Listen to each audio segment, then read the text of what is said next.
away from Black Media LG, going to ban away the Ash. We saw that the Kayla was banned away from him earlier. The Talia, of course, always banned away from Alexis. Is a Talia one trick, does also lean into that fact, changing her name on Discord to, I think, Talia Sharima, something like that. And that's going to be Vi banned away again from Master Disaster. So that's going to be two jungles banned away in the second phase of this seed that they're trying to pinch the champion pool, Vassal Disaster. I'm surprised that there is a jungle ban away from him that I did not see here that I did expect. I'm not going to mention it yet. We'll see. Maybe they still plan on taking it away. Although I'm pretty sure the next selection the next selection for jungle should go to CA Spartans. So maybe they plan on picking it away. But that's going to be a Lucia banned away. So 3 ADCs banned away from by Maria's Dungeon, banned away from Black Media LG. So we'll see what they plan to pick up here. They do have that Leona, that aggressive support in the bot lane, and not a lot of ADCs left. We'll see what he has left in his arsenal. You would imagine that there's still a lot of viable ADCs that can be played. Twitch. Did not expect Twitch. You don't see a lot of Twitch. And also Twitch also rocking a new 10-year anniversary splash art. Is all like the original champions going with the 10-year anniversary splash arts? Is that how they're doing it? Yeah, I guess that would make the most sense. Yeah, original 40. Gotcha. And Zen Zhao here being picked up, I imagine, for jungle. We're going to see Astral Disaster on that Zen Zhao. And now I'd imagine we're looking for a top lane, unless it's Zen top.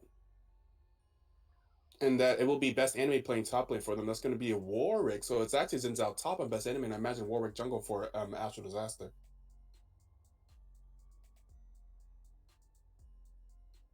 And then that will be a Darius top being picked up by, who is playing top lane for CA Spartans? I don't remember.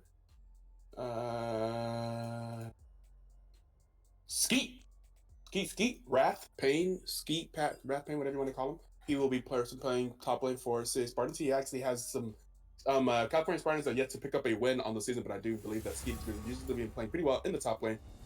He's been playing pretty well, and we're going to start the actual draft on the client now, with all of our animations and our client music and stuff like that. Here we are. I am instructing teams now to please ban the same things in the client that you do in the what?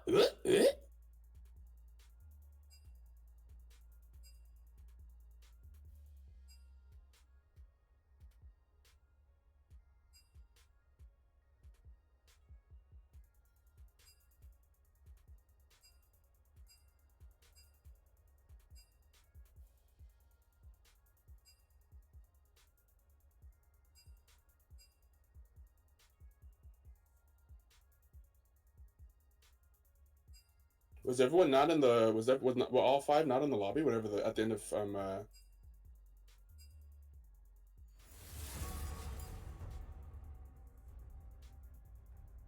here's the thing: you can't retroactively lose a ban unless you. I mean, you'd have to redo the entire draft if you were to do that.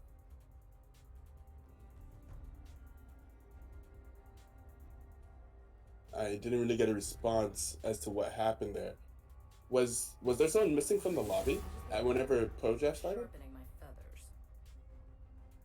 What happened?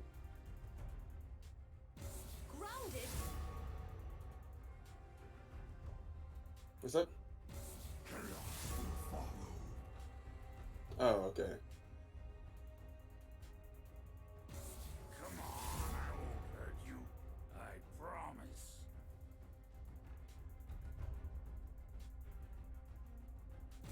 Your worst decisions will haunt you.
Thank you for the follow to Elevated. Thank you for the follow, Orange Drink Gold. Did you guys just realize that you weren't following? But yeah, well, let's get into it. We got the who will win straw pull up. We got the teams situated. We have the match actually starting now. We have the spectator delay only having 15 seconds left before we get into the loading screen. And then I'm sure my loading screen will crash and I'll have to restart it. And eventually I'll be able to catch back up to the broadcast, but we'll see what happens. We have four on the side of Maria's dungeon. Oh, it's going to disappear. I'm not going to be able to say it. But we have Warwick in the top. Wait. Blue. Wait, that's actually Warwick top lane. Wait a second. Wait. When I saw that in the draft, I assumed it was Zinzao top and Warwick in the jungle. But I guess I was wrong. So we got. I really should have noticed that earlier. Holy moly. We got Warwick top, Zinzao jungle, Lysandra mid lane. Gotta remember it because I can't see it right now. Lysandra mid lane. I believe they chose Kaisa Nautilus bot for Ja and Abracadabra. And they did, in fact. Okay. And we have Darius up in the top lane on the side of California Spartans, Pantheon in the jungle, Anivia in the mid lane, Omega Squad Twitch in the bot lane, along with Leona. So we got the so this is actually very interesting. I'm really looking forward to this bot lane matchup. This may be the highest elo bot lane matchup we've had so far in the BTL. I'm not sure if we've had the Diamond 2 ADCs go against each other yet, but this is Ja and Black Media LG both signed up as two of the highest ranked people in the tournament. So we'll see how they do. I feel like in the meta right now, the meta definitely seems to favor a Kaisa Nautilus. Kaisa is like incredibly strong. If you've been watching Worlds, you see that there are like a few ADCs that are picked a lot, like Kaisa and who else? Kaisa and I know Zaya and I think Ezreal are like the main people. Maybe Ashe. I haven't seen a Twitch ADC in a long time. I feel like I've seen Twitch jungle more recently than I've seen Twitch ADC. But so I would say the bot lane kind of favors the like super meta champions right now that are Kaisa and Nautilus. So we'll see how that goes. Maybe Black Media just plays really well. We got Fishing Frenzy there in the bot lane with them. And then in the mid lane here, we have Maria on her Lysandra. Loves to play that Lysandra. And then we have facing up against Anivia. I would say that let's see. Well, they're both glacial champions. They both have the glacial buff, right? But how do I think that lane would go? I can't imagine there being too much action in that lane early. Maybe once Lysandra hits level 6, then we can see some stuff. I mean, once Lysandra hits level 6, we can see a lot of stuff, right? Really good at catching people out. We see the Warwick top lane, which is very interesting. I imagine Warwick gets demolished by Darius, just in my thought, if I was just to think about that. But maybe Warwick has some stuff. I mean, I don't know. He has the damage reduction. He has the fear. Maybe he has something. He has his ultimate. Really, Warwick is really meant more for his kit is just built around the jungle, built around roaming. He gets speed whenever he senses someone is low health across the map. So, I mean, and they also have the TP. You see that Maria's dudes also have the double TP. So maybe this is part of their strategy, right? They have a Warwick top, who's not even meant to be a top lane. He's meant to be more of a jungler, more of a roamer, and he's big in teleport. And you have the Lysandra mid, which also has teleport. Lysandra's a really good roaming champion, a lot of CC, that's your biggest effect and mobility. So it looks like, also, if we see Maria's Dungeon play in the past, we know that they like to focus their resources into Ja. They have a lot of CC. I'm looking forward to really, it looks like they're focused on getting resources into Ja, right? Ja's like the only true carry on that team. They do not have a carry mid laner, and they have they're really set up to just gank bot lane over and over and over again, just throw the entire house at it. So we'll see if that's in fact what they plan to do. And we'll see that here at the beginning of the game. I'm just going to fast forward to see if I make sure I'm up to date with the stream here. Okay, we see the California Spartans sitting here in a bush, perhaps waiting for an invade, but they're not going to get one because we see Maria's just doing a 5-point start, just watching all the entrances to their jungle, not doing anything too crazy here. Minions have spawned. Minions have spawned and nothing has happened.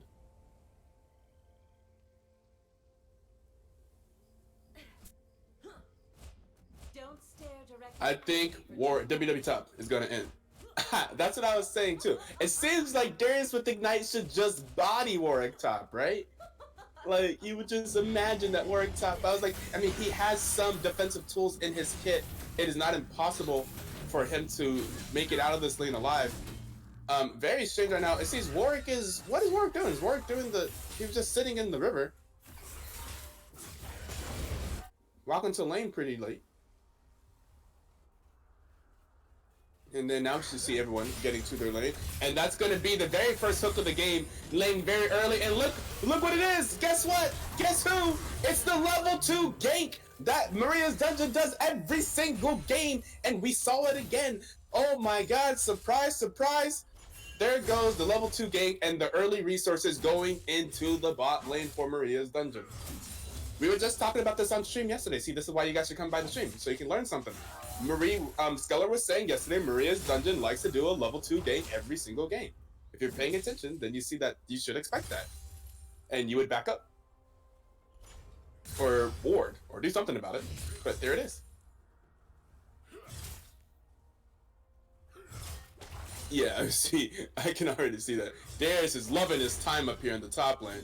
Best anime, really pulling out something special here. That's going to be the Flash of the Night going down. That's going to be, however, Warwick with the fear, and that's not going to do anything. He tried. I tried to hype it up. I tried to make it look like maybe Warwick has something there, but no, he didn't. He dies. And that's going to be the first, well, not first blood. That's going to be the second kill of the game going over to Darius.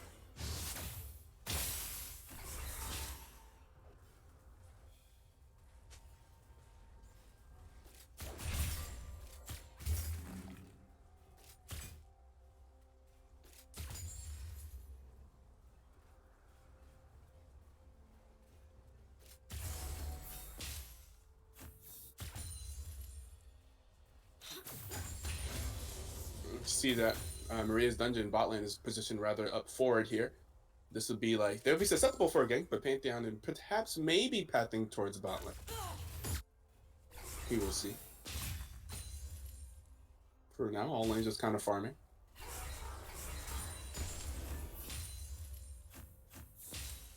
We do see Xin Zhao positioning towards that top lane. They can try to get a return kill on this Darius by ganking him. We're going to see after that to go ahead and walk in. I don't think they're going to be able to do anything to him. Darius is just going to be able to walk away from that gank and is going to go ahead and toot his own horn.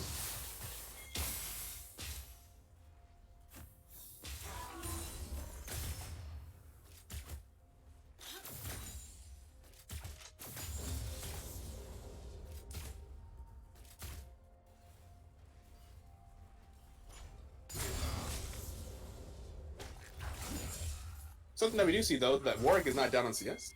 He's not being pressured away from the wave at least. Queuing. Oh, Darius misses the pull. But extended trades is still definitely going to favor Darius, but you know, Warwick's not doing nothing.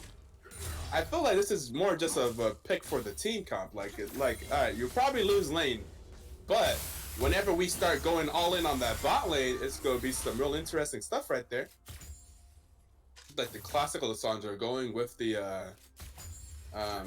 what's that room that makes it so you get tanky whenever you see someone. I can't think of it right now. That's the room that she's running. Aftershock. Running the Aftershock. Ooh, were they maybe aware of Alexis's presence down here on this bot lane? They felt something was up, huh?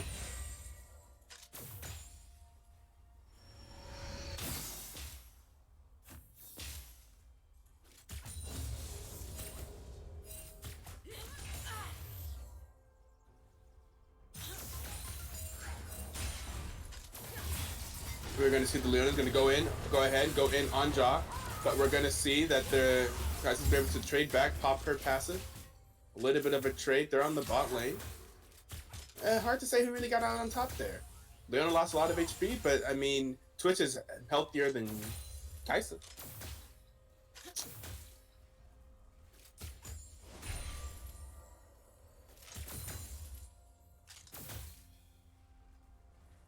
Both junglers seem to be near the bot lane. Pantheon seems to be pathing bot, but Xin Zhao is nearby. Perhaps we have something interesting happen. Pantheon's running straight in. They're going to go for the E again. He's going to land on the Kaisa. Nas is going to miss the Q on the, but Jaw's going to get really low here. Going to have to blow the heal, and they're going to flash away, and then going to have Twitch flash forward, and Flinching Frenzy's getting real low here with the Leona. Going to hit the E, but Nautilus is going to get real low here as well. but that's going to be a lot of CC coming out, and that is going to be the double kill going over to the Xin Zhao. That's in fact going to be a triple kill. All three of those kills, those tanky boys with those with all that CC is able to hold him down as Xin Zhao just plows into him. That's going to be the triple kill going over to Actual Disaster GP Mania on that Xin Zhao. He now has 4 kills because he picked up the first blood in the bot lane earlier, and that's going to be a Xin Zhao that's going to be quite ahead and have quite a bounty on him as well. Don't focus the tank support.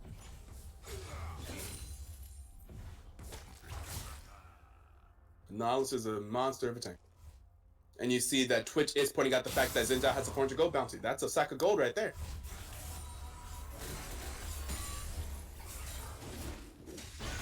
Yeah, so far all the resources, I mean everything happening bot lane, but all the kills going into Xin Zhao.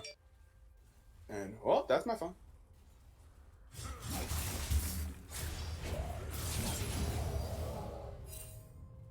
Oh, did ignite the dot gonna live? That's going to be Warwick living on a prayer.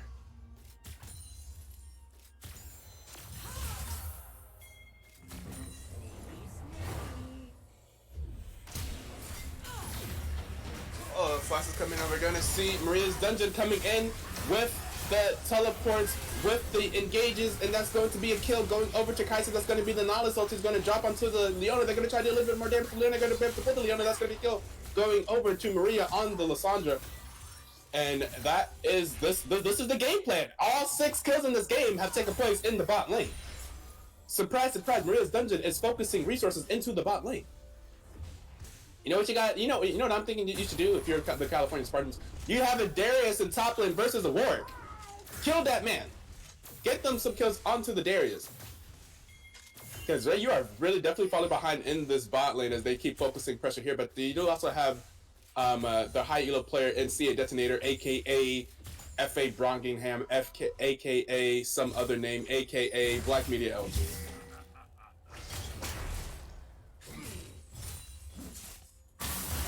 Oh! But here we go with the Anivia in the bot lane. Kai'Sa's going to ult away, but that's going to be 2 kills going over to the side of California Spartans. And meanwhile, in the top lane, surprise, surprise, Darius is able to kill the Warwick. But okay, California Spartans is able to turn that back around and able to get a trade of themselves back into the bot lane. And that's actually going to be 2 kills going over to the Twitch. Twitch have more money than Kai'Sa. Twitch does have slightly more money than Kai'Sa, pretty much equal. You can say that Darius definitely has more money than Warwick in the top lane. Xin Zhao definitely has more money than Pantheon. Has 4,200 compared to Pantheon's 2,500. Uh-oh. Oh, what up? What up, boy? He canceled his recall. It's like, what's up? Welcome back to the lane. You want to see Twitch Leona gang top? That is something that Leona Twitch should be really good at doing, right? They can get that Twitch unlocked in the bot lane, see the Twitch roaming around and picking up kills, something that Twitch is very known for. That's why you run Twitch jungle. That's going to be, oh, if he can avoid the fear, but the fear is going to land. He's be able to get it. Let's get it. Pull it. Oh, oh, but doesn't have ultimate. That's actually going to be Warwick picking up the solo kill up Darius. Okay. Says it ain't that simple. Look at all that healing. Look at that healing. Look at that champion.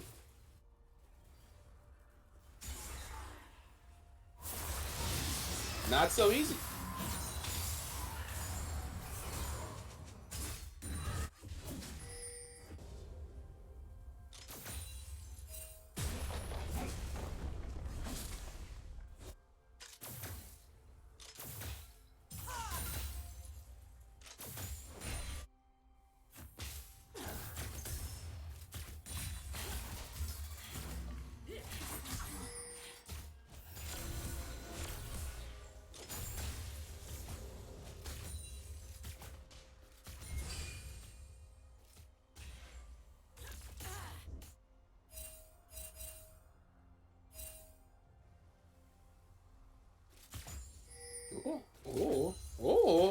Oh, there's some people in the bush. There's a Lissandra in the bush.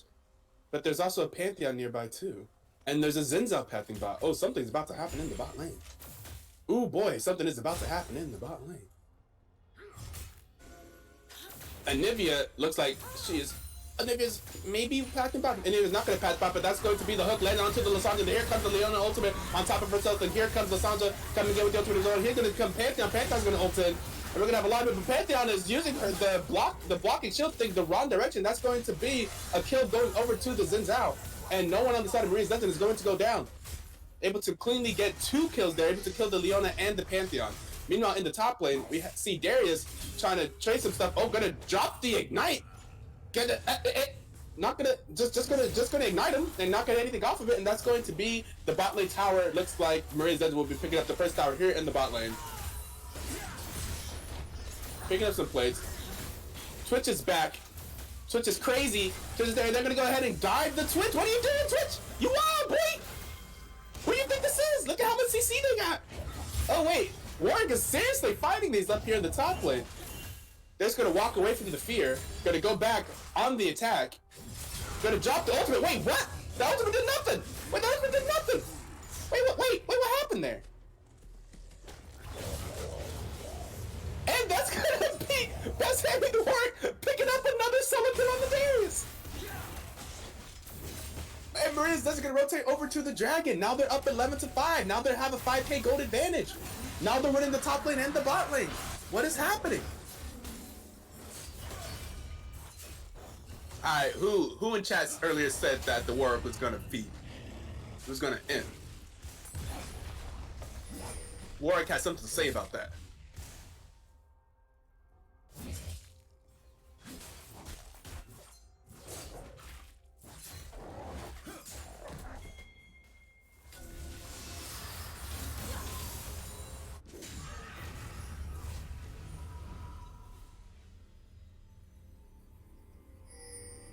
And now you see 3 members on the side of Maria's Dungeon does have a gold bounty. The Xin Zhao is massive, 5-0-1, up 10 CS, have a 500 gold bounty over his head.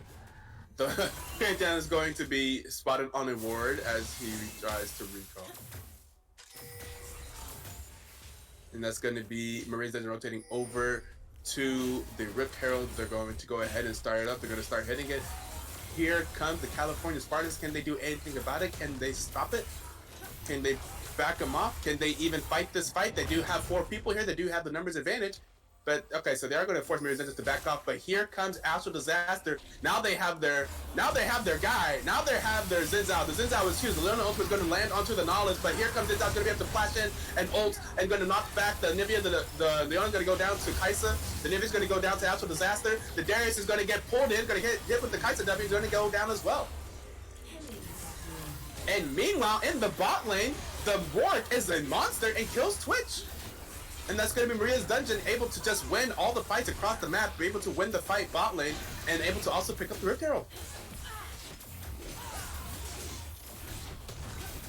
Clean gameplay here by Maria's Dungeon. Still show that they are a dominant force in the BTL this season.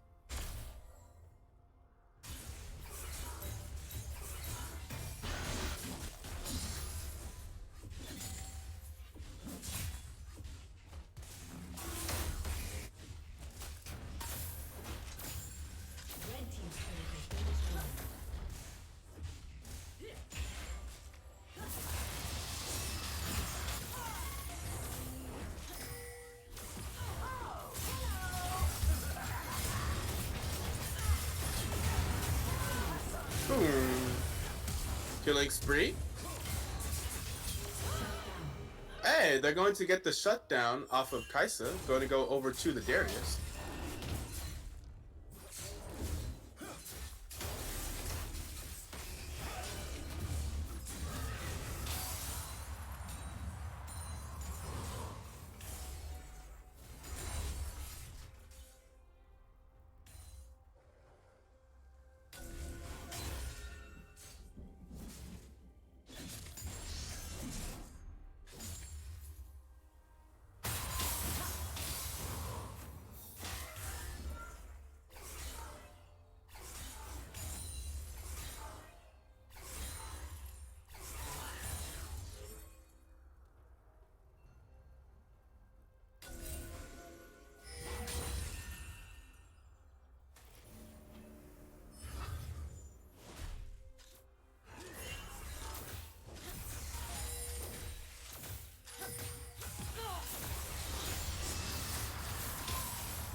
Maria's Dungeon, clearing out vision, pushing their vision wall forward, as you should do whenever you're ahead. Now with the very sizable lead, up 7k, 9 kills, they have the Cloud Drake. They have another Drake that will be spawning very soon. It is an Ocean Drake. They're gonna catch out this Darius. They're gonna go for it, and that's going to be the War Ulti dropping onto the Darius. Darius gets blown up in that fight, and the Nautilus Ulti is gonna drop onto the Pantheon. The Nifia Wall gonna be able to save him, but Warwick's gonna flash over the wall like a madman. He doesn't care. Maria's Dungeon is going in. They're gonna drop the Lissandra Ultimate. They're gonna pick up the Pantheon. They're gonna be able to pick up the Leona as well. And here comes the Kai'Sa coming in like crazy. No, that's and then wait, that wasn't Kai'Sa. That was a Nivea. Wait, champions. People died on the side of California Spartans by Maria's Dungeon. Going on an onslaught there. That flash was a whoopsie, says Nivea. Whoopsie indeed, and that's going to be Maria's Dungeon going over to the Dragon Pick. Going to be able to pick up this Infernal. Up 20 kills to 8. Up 9k gold. Only 18 minutes into the game. They're really trying to, building up a sizable lead here. They should be looking to, now they're just going to look to continue pushing their advantage. Maria's Dungeon trying to catch up to Uyaya as the fastest team in BTL.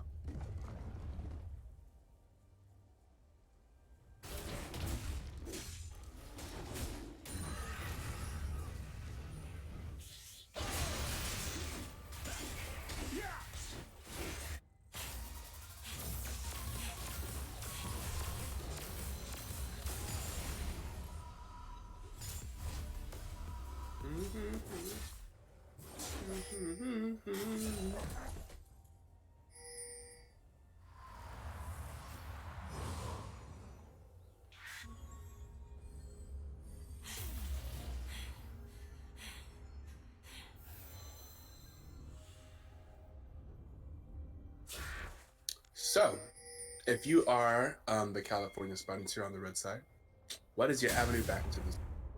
What do you do at this point? They have some decent scaling. Anivia is, I think, a very strong scaling champion. Chris is a pretty strong scaling champion as well. Darius seems to be really struggling in that matchup versus the Warwick, but is also pretty good in this late game team fight. Did you see that? Didn't catch the start. Did we get a level 2 gank bot? If only you could go back in the bot. Actually, you can go back in the bot and look at it, but yes, we did.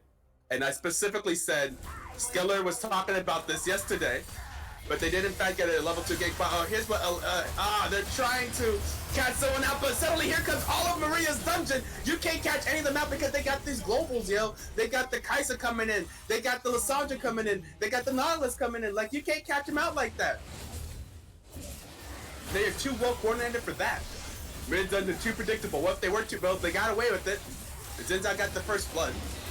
And Zinzao started off the game 4-0 on that Alpha Disaster. Y'all hella trolling. Says Zinzao, y'all hella trolling. That's gonna be Maria's Dungeon demolishing the Baron.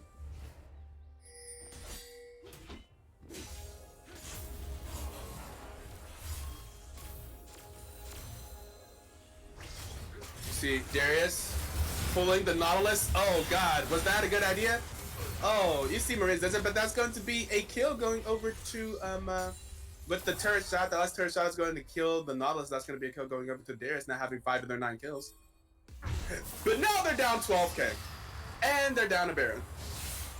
And they're down 3 towers. And it's a really, really rough one. If they're going to win this game, they got to hold it out for so long. I would say Nivea's one of the better champions of the game at stalling out a game because her wave clear is incredible. But this is going to be really rough. Really, really rough. Like, super rough, man. Every single time they try to catch someone out, like, catching someone out is one way to try to get back into a game.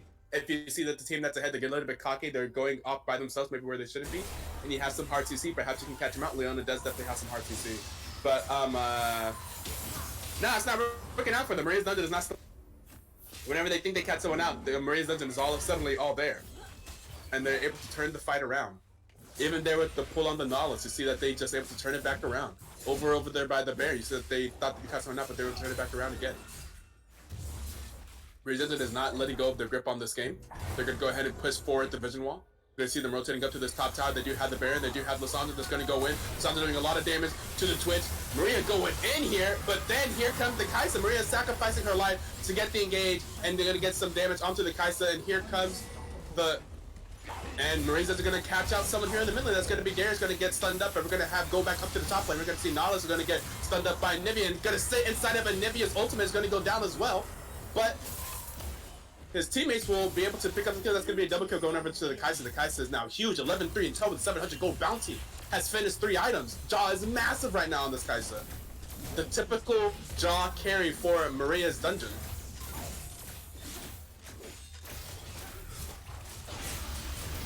Whew. And that is the first inhib going down. And here comes Twitch. It's me. But Xin Zhao's not having any of that. Zipping on the Twitch, making the Twitch reconsider his choice there.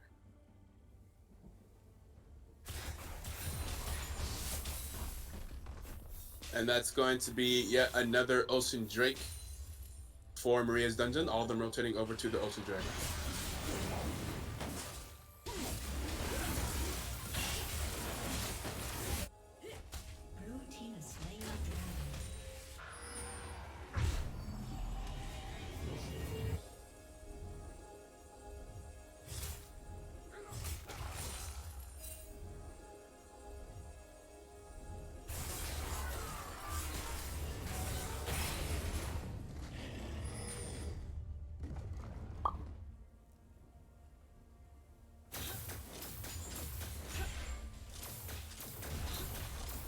I know recently we posted the highest KDAs in the league, and I believe Soul Lady was on that list. And this game, if it ends soon, will definitely continue to add to that KDA, currently being 6-1-10 with a 16.0 KDA. It's pretty good if you care about that kind of stuff, KDA players. There's of course, many other metrics that we can look at. We can't say that she is down CS. But Anivia has just been clearing waves more out of just desperation as the waves keep crashing into their base.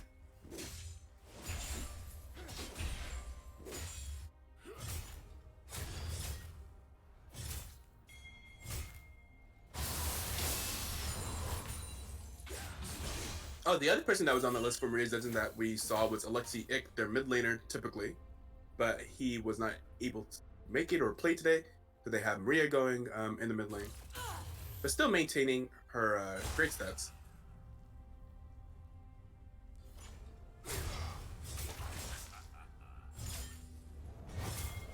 Oh, we're gonna get ahead and try to get the solo kill, but not autoing theirs, but able to get the Q off, and is going to try to run away. Not gonna be able to do it. Gonna Q the Twitch, but that's going to be a kill going over to the Twitch. But he was able to pick up the Darius, and meanwhile Maria's dungeon will be focused in the spot lane tower. But Anivia, see, like that. Anivia is very good at clearing and trying to defend under the tower, but they're still be able to walk up and auto it. She can't do that forever. And that tower getting very low. Maria's dungeon looking to take this bot lane inhibitor tower.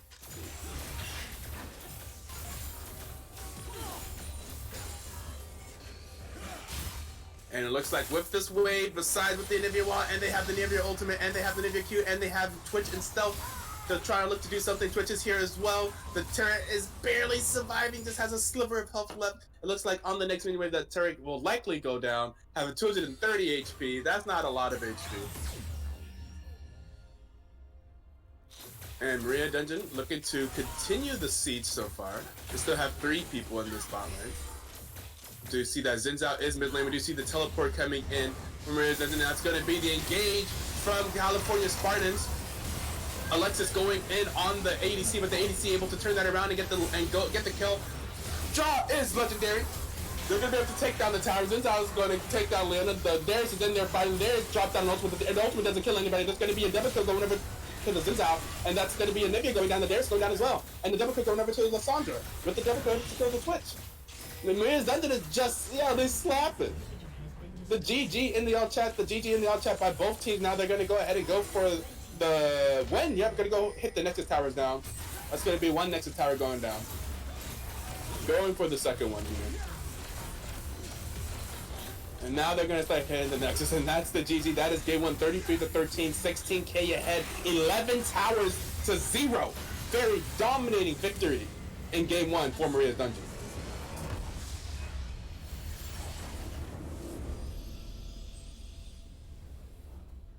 Did you see the WWE top? Yeah, I saw that Warwick top. Yeah, and I'm not gonna lie. When I saw the Warwick top in Champ Select, and I thought I was like, oh, this man trolling. He trolling. I was like, yeah, it's trolling versus Darius. I was like, and at first I was right because Darius got like the first kill in that top. I was like, yo, Darius is gonna smack Warwick top, and then that's not what happened.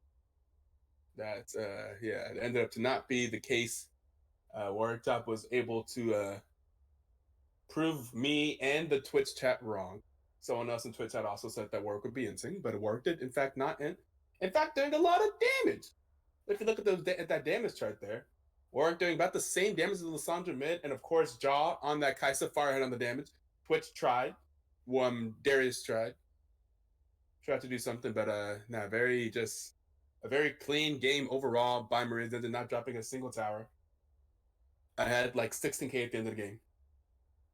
And again, playing through their bot lane ADC carry, Jaw having another amazing performance.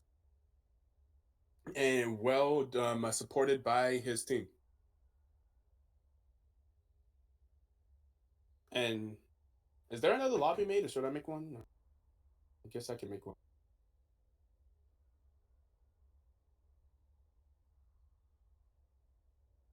There are those sick beats in between these games.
I was kidding, by the way. I never listen to country just for the Gmawing.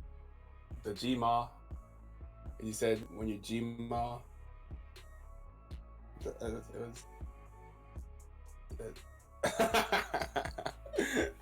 and I've never been a grandmother before, so I don't. I never Gmon, and I never listen to.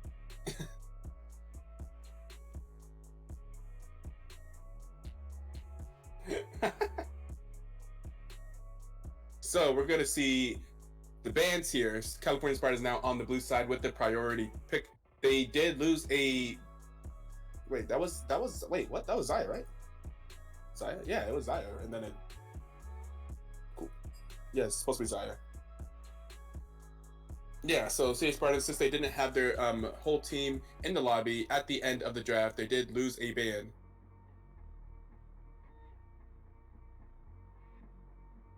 And that's going to be the Renekton and the Zaya banned by CA Spartans in the first phase, and that's going to be the Talia, the Olaf, and the Caitlyn banned away from the California Spartans. And wow, you know what? This is something interesting. They really do not care about first picking solo lanes. So typically, in my experience, in competitive play, unless you have a super important priority pick that you want to get for the solo lanes, you just don't pick the solo lane because you don't want to get counterpicked. And they're going to go ahead and let Maria pick up the Lissandra. So see, what Maria's dungeon can do now is since they see the Ahri, they can look at the mid lane match and they can be comfortable picking their mid lane matchup. Typically, I would see the bot lane and the jungle being picked in the first rotation, and then you save the solo lanes for the last phase of the draft, so that you can try to see if you can see your matchup, try and counterpick or something like that, or maybe think more about it. Okay, but stay levy, they do what they want. And that's going to be the Kaisa picked up by Maria's Dungeon again for Jaw, another very strong pick, and that's going to be the Yuumi, the cat. The cat picked up for the California Spartans, the Yuumi. I'm not sure if we've seen a lot of Yuumi in the BTL yet. Maybe probably only once. I could go look it up. We do have all the champions that have been played so far, but not a lot. It's definitely not common. So that's going to be the Yuumi pick by the California Spartans. We'll see how that works out for them. Yuumi Garen question mark. Yuumi Garen question mark. Yuumi Garen, and that's going to be the Rammus. Rammus? Real? For real? Okay, no, that's the Rammus being picked up by the California Spartans. That's going to be the Rammus Young God Imagine for Alexis. And it's going to be the Nautilus. So they're going to go ahead and play. So far, Maria's Dungeon is playing the exact same competition that they won last game with. They're like, well, if you're not going to ban, you're not going to take it away from it. I mean, why fix what isn't broken? So they're going to go ahead and pick up the Lissandra, Kaisa, and Nautilus once again. And there's going to be more ADCs banned away from Black Media LG. Now the Caitlyn ban and the Lucian ban, we already know that Zaya's ban, we know that Kaisa's picked, so that is now 1, 2, 3, 4 ADCs that Black Media LG will not be able to choose from. And let's see what they ban away now, because now they have to think about top and jungle on the side of Maria's Dungeon are the two roles that are left to be picked. And that's going to be the Xin Zhao.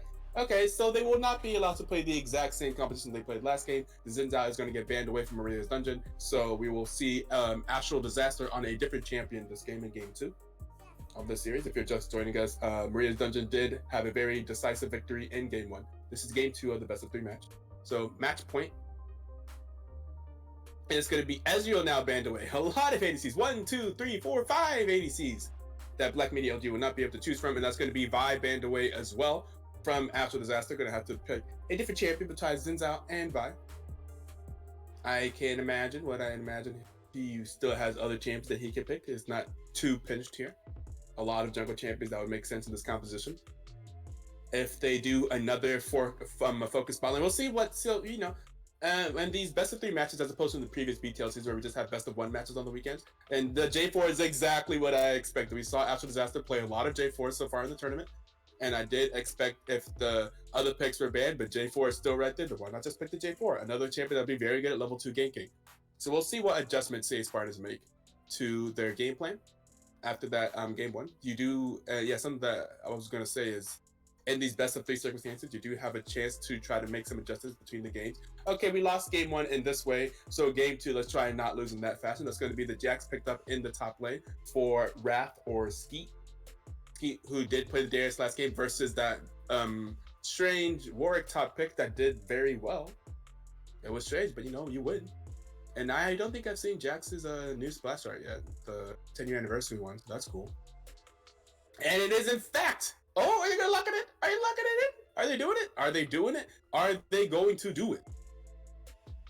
And that's Garen Yumi. Garen Yumi going to be locked in by the California Spartans. Let's see how they play with it. They are, in fact, going to have, I imagine, based off of the composition, looks like it's going to be Jax top, Rammus jungle, Ari mid, Garen ADC with Yumi in the bot lane. Garen Yumi bot lane. We'll see how it works out for them.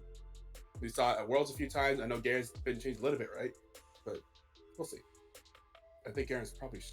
I don't know. I don't read the patch notes for League anymore, and I really should. And that's good. Best anime, man. This man said, I run it back. He said, Jax, don't care. Run it back, he says. He says he wants to run back the Warwick top. So now I'm not surprised. Now I've seen it before, so that's going to be another Warwick top locked in for best anime.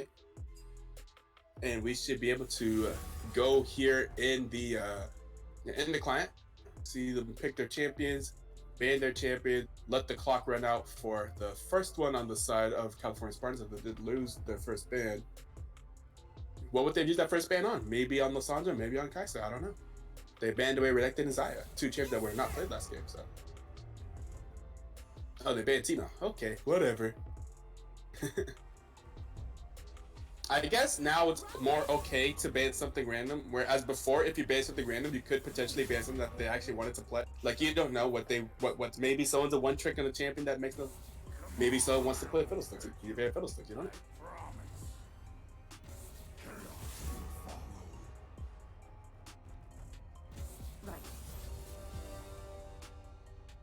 And now we're gonna see Skeet up the Jax in the top lane is what I imagine he's playing. That's going to be the Jax. So we see, does Jax fare better against Warwick? I mean, Darius won the early game. I will say one thing is Jax does scale incredibly. That's an incredible scaling laner. Could potentially also be paired up with that Yumi in the late game, perhaps. Something that you could throw into the side lane. The Fiddlesticks being hovered, chololo, by after the disaster. He's just going to go into his J4 pick that we've seen him play before. And Alexis with the Rammus. Now, what is the idea with this Rammus pick? It's definitely very, very strange. Don't see it a lot. If it's like into heavy AD, like it's really like I would like normally I would see like a Rammus pick specifically for like a Master Yi or some other like super AD auto attacking heavy jungler or something like that you could just kind of make it so they just hate life. But in this comp, I mean, like, who are you picking into? Are you picking into Warwick or J4? I mean, Kai'Sa is not the traditional ADC. It has abilities and ability power in her kit. So, you know, we'll see how the Rammus does. I feel like the Rammus could be a really strong ganker, for example, but I think may not have the quickest clear. So we'll see. And the Garen Yumi, I think, is the biggest adjustment for this game. They're playing Garen Yumi. That is definitely different as a bot lane. We'll see if they're able to get live through more of the pressure that Maria's Dungeon tends to put on the bot lane. Maybe if they play Garen Yumi, maybe they have a little bit more survivability. We'll see. It's a melee matchup versus a non-melee matchup, so I imagine it would kind of suck at first, but maybe if they're tanky enough, maybe if Garen can get to the point where he's stupid, maybe. Is Ari going to be taking teleport? You know what I would see? I could see like a cleanse, for example, because boy, they got a lot of CC on the other side. And you're up against Lissandra. So maybe you want cleanse instead of teleport. Or maybe ignite instead of teleport. Wait, has it already been a month since you subbed the first time? Hey, Dirtbot coming through with the tier 1 sub. We still gotta do something for the people that sub to us. We do appreciate any support, any help that we can get here at the BTL to bring some type of any income to the channel. Any proceeds that we make go back into the community, go back into the prize pool, or for paying for some type of maybe graphic work done or something for the community. You know how it go. Melistixi coming through saying, let's go Skeet. Skeet with that Jax in the top lane bringing the ignite. So Skeet refuses to bring teleport, but Ari mid will bring the teleport. So they still have multiple teleports on the side of CA Spartans. TP into lift. Huh? That's the same thing I said, right? It's the same thing I said. I would not expect the Ari to bring TP into Lissandra. I would expect like a cleanse or maybe even an ignite. Like, I guess most times you see Ari in lane, you would expect an ignite. And if you were to see something other than ignite, maybe a cleanse, maybe a barrier. Running ignite on Nivea versus not running TP on Ari. Yeah, very, very questionable choice. I wouldn't expect that in the slightest. But here we are, into game 2. Maria's done with the decisive game 1. So, see how things go here. Who will win game 2? On the blue side here, we have the California Spartans. On the red side, we have the undefeated Maria's Dungeon. So once again, Maria's Dungeon looking to continue their undefeated streak, and CA Spartans looking to have their first victory on the season. We will see who will be victorious. And now we're just reloading into game. And, I kind of want to hear some more music, not gonna lie.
Wait. Yo, what is this Ramus splash art? That just looked like Ramus. Okay, what is that? What is that? It's like a monster. What is this? Blur it out, OMG. What kind of weird Pokemon is that? I know, right? But let's get into this game. If my computer will.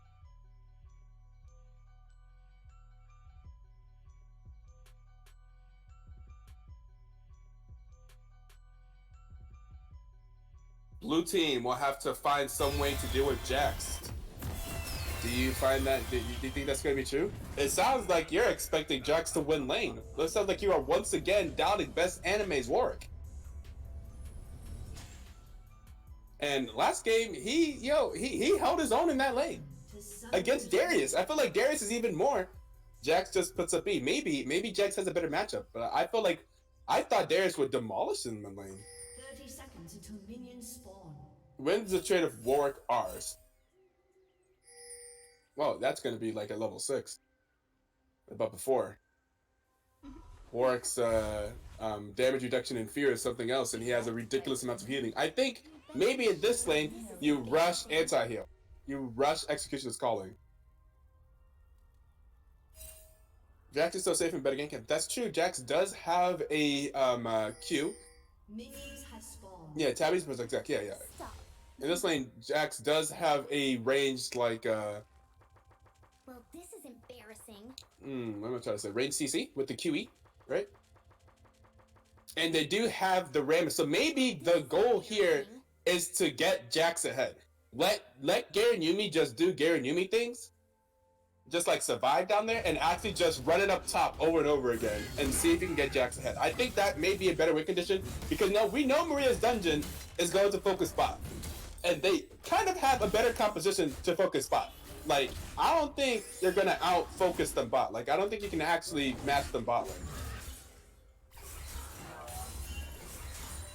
Look for picks with WW and oh yeah, they are definitely gonna look for picks. They're probably gonna look for picks spot lane. That's typically what they do. The split in the better 4v4. Oh wow! What's happening here? It's a level 2 gank!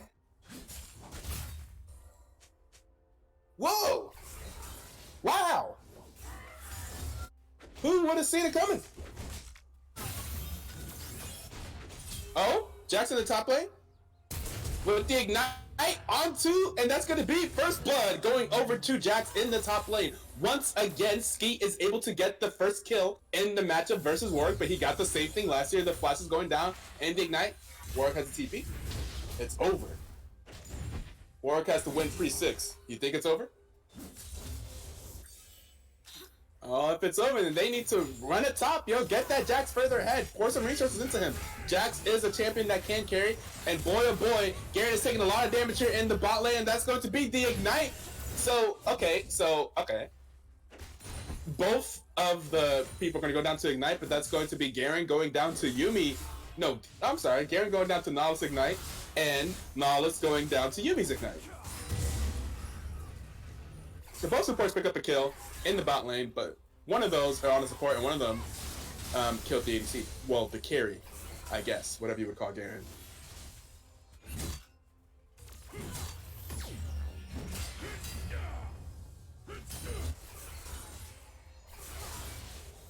They're playing the lane so badly, but it doesn't matter. What's the score? The score right now is 1-0 in favor of Maria's dungeon. Garen Yumi is just for Yumi. You just sit there and you just have Yumi poke him out, right? It doesn't matter if Garen is 0-10. Yumi's the real carry. That's true. That's fair. Let's see if they know how to play the lane.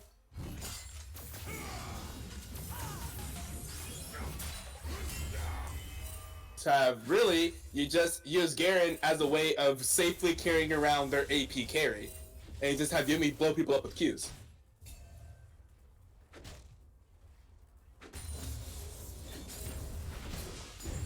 And here we go! Up in the top lane, we're gonna get the first gank onto this Warwick, and the Warwick does not have a flash. I would imagine Warwick is acceptable here, but J4 is up in the top lane. But meanwhile, we're gonna be looking at bot lane, and it's going to be them going in onto the Garen. The Garen is gonna go down to Nautilus once again. Nautilus gonna pick up the second kill here.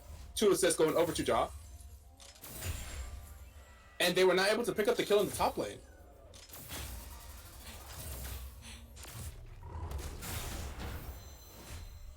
I don't think this is what they want. In the bot lane, if you are Garen Yumi. I guess there was saving grace is that the both of the kills have gone to Nautilus.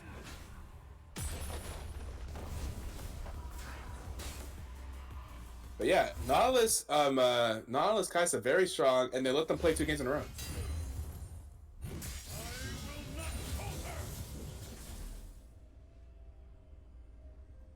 Yeah, something about these strange like pro scene picks, these LCS picks, these picks you see on the world stage, right?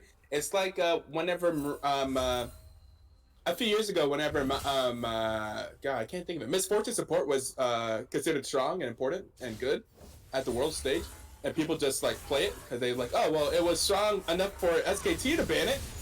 Well, you have to understand what were the circumstances around it and how you actually play the lane. So Garen Yumi may not be so simple as just pick Garen Yumi and win Omega Wall.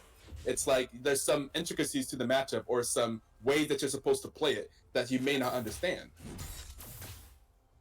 Miss Fortune support was exactly. Miss Fortune support was picked as a counter to Zyra. They also played Miss Fortune support with the Ashe because if you Ashe ult someone and they just put a Miss Fortune full channel ultimate on top of them, they take a lot of damage. And yeah, it was specifically meant to be because and Zyra is susceptible to that long range Ashe stuff. So you can like poke out the Zyra with the Miss Fortune. You can also ult the Zyra with Ashe ult, and then you put the Miss Fortune ult on top of it. There is a specific use for it, right?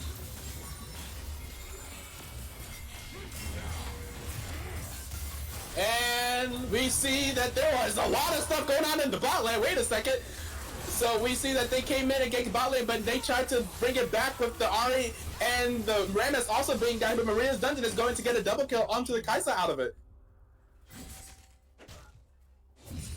What, bro? And here comes the Jax in that top lane, already using the E. We're going to see... And we're gonna see best anime on that on the Warwick once again able to pick up a solo kill in the top lane on the Jack. I told you not to sleep on this man's Warwick. He knows what he's doing. He's up 8, he's up 20 CS and just got a solo kill. That's gonna be Maria Dungeon picking up the Dragon. Up 2k here at 7 minutes in the game, 6 kills to 2. Both now Kai'Sa is 2-0-3 with a bounty. Miss played really hard. He needs to hold that E in that top lane matchup. Yeah, see, as soon as the E was down, Warwick ulted him. Now Jack doesn't have his counter strike anymore.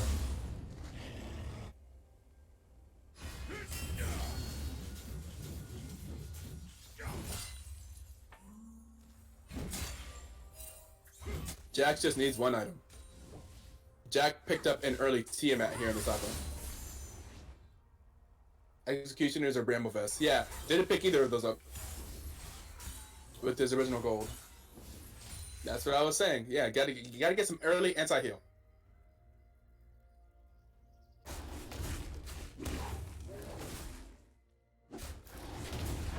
It's really sad also that the Rammus gank top earlier did not successfully result in a dead Warwick.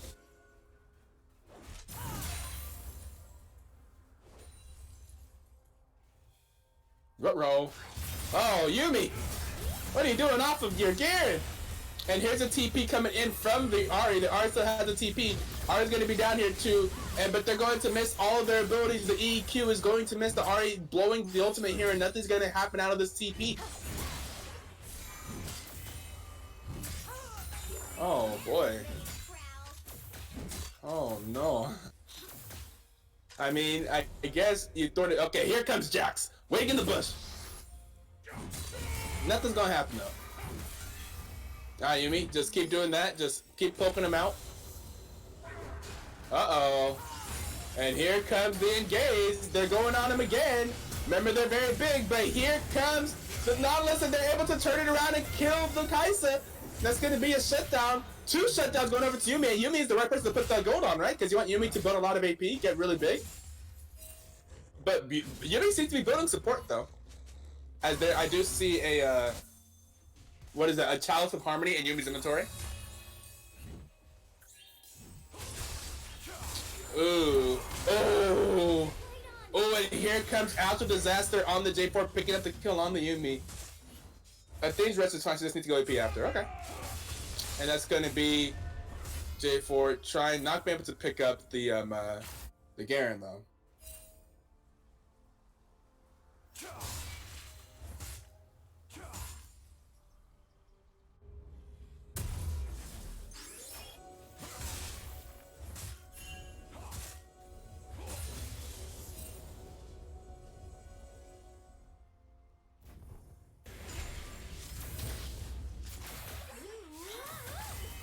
The Athene's finished, and we look at Yumi's inventory, and we see that they picked up 2 fairy charms, maybe going into redemption or something, and that's going to be the Warwick almost caught out there, but able to ult himself out, and is going to be just fine.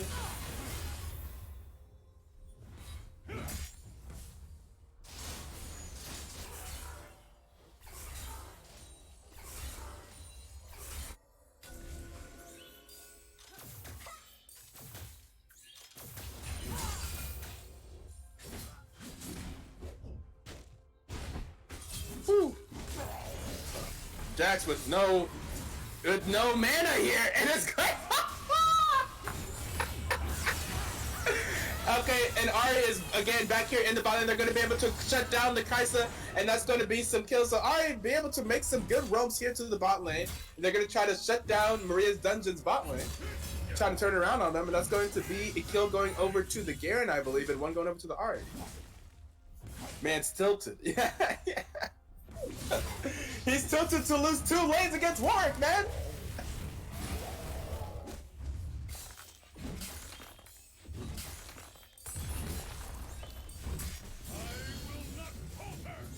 So that's unfortunate what's going on up there on the top side. But on the bot side, here on the side of City Spartans, they are able to do a little bit more work here.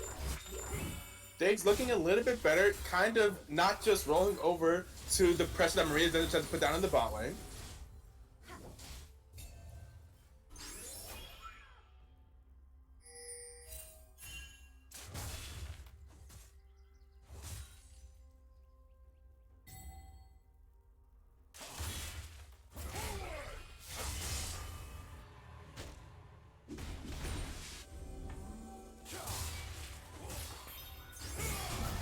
Ooh, a lot of damage.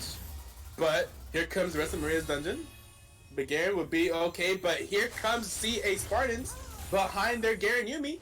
We do see both Rammus and Ari are here in the bot lane. The question mark pings from mid lane by Maria.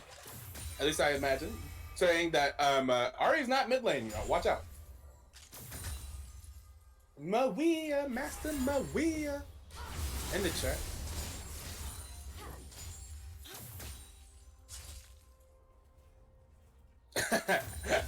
Every time we look top lane, I just look at how far ahead this Warwick is here. He's up 34 CS and 2 kills and has a bounty.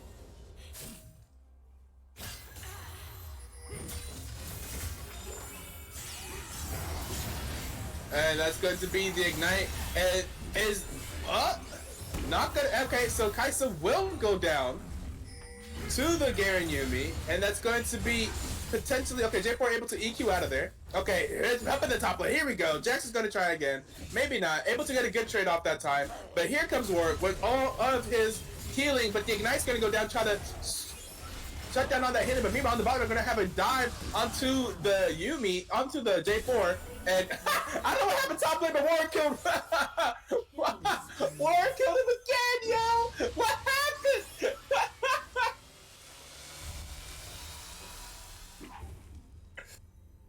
But meanwhile, in the bot lane, they were able to kill the J4 in the tower.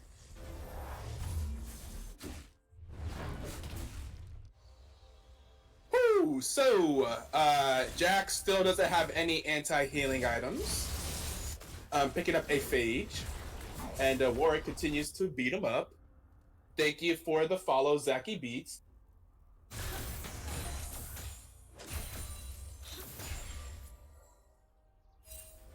Let me join in on that shoutcast. Can you spectate the game?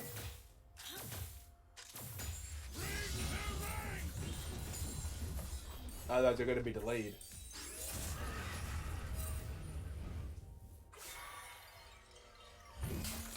So we load the league, alright.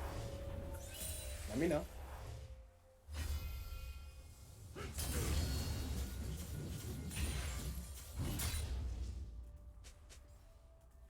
Warwick has used his teleport. Jax said Warwick teleport down. Doesn't mean too much. Warwick is up 2 levels. You still going in on this, man?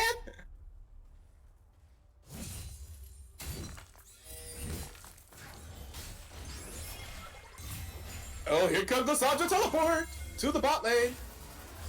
Gonna be able to catch the, but here comes a teleport by Ari. And Lissandra went in without any mana. Maria, you have no mana. You have no mana. But that's gonna be J4 is gonna come in and they're gonna be able to kill the Ari. Now let's get it low. Now it's gonna go down to the Rammus and there's going to be the Kaisa gonna get run down by the Garen Yumi. Kaisa's gonna be able to flash away.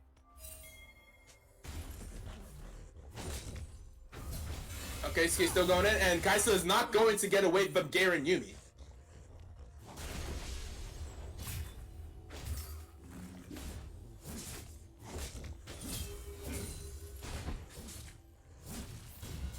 We actually see that same Spartans now have a kill advantage, up 11-10, and have a gold lead. Wait, could this be it? And say Spartans gonna get a win? Is it possible? But this Warwick's a monster.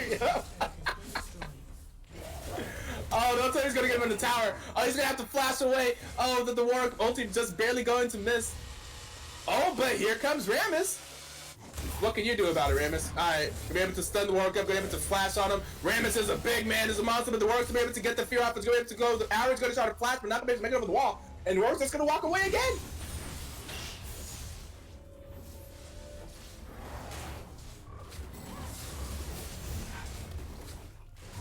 And best anime, yo, showing up on this Warwick, doing some stuff.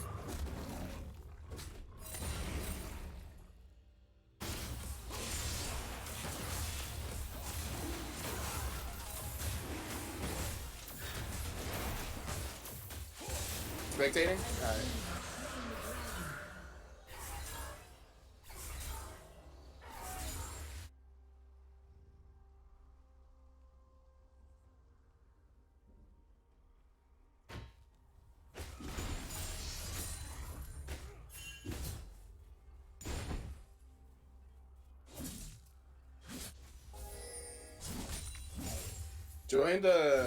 Join the caster booth.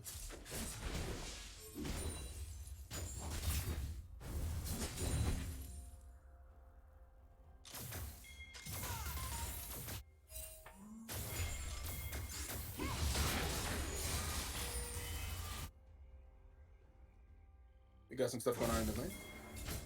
And once again, we got Jax fighting this Warwick.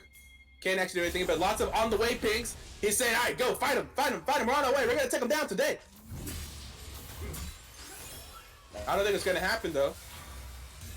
Ooh. They're going to try to get onto the Kai'Sa. The Yuumi ultimate is going to land. The Kai'Sa's going to get stunned up. That's going to be a lot of people going to get snared by the Yuumi ultimate. That's going to be the J4 and the Nautilus going down. And meanwhile, in the backside, we have Jax onto the Warwick. The heal's going to go down. The Warwick's not going to be able to kill the Jax. The Warwick is going to get caught by the going to get caught by Rammus. That's going to be the shutdown. And CA Spartans are going to go onto this mid lane tower. Going to look for something else, and they're just going to get the tower. And they could potentially now walk over to the Rift Herald. That's something serious. They're actually really rolling here. Maybe Garen Yuumi is all you need. Wait, this man. This man BMing here. Wait, you haven't won the game yet. Wait, don't BM yet. Wait a second. You haven't won the game or a game yet. You're going for your first win of the season. Let's go. Clear it out. Don't BM.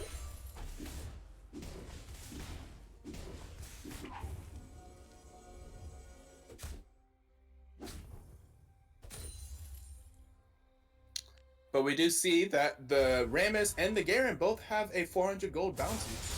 CA Spartans are now up 4k and 4 kills.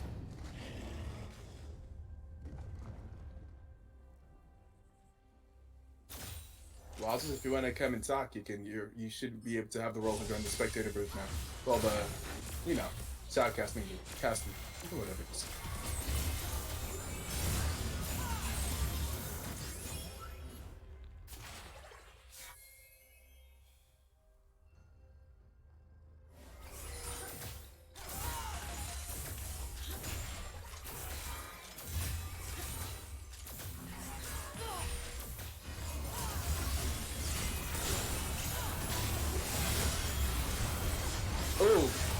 Big team fight breaking out up here in the top lane.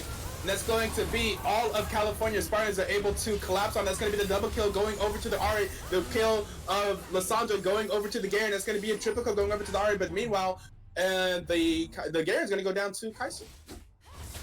But that is 4 members on the side of Maria's dungeon going down. And that is another one team fight for California Spartans. But meanwhile, Warwick, I say Jax is just not about, like, laning against Warwick anymore. Jax all the way in the bot lane, Warwick just really pushing mid. I guess Jax don't want that smoke no more. Jax pushing the bot lane while Warwick pushes mid. But Warwick seems to be maybe running towards Jax. Okay, then just gonna go into the jungle. Gonna try to defend this bot lane tower.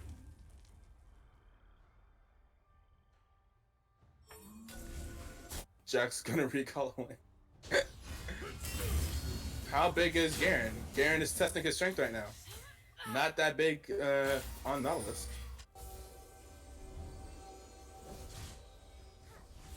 Jax is pig.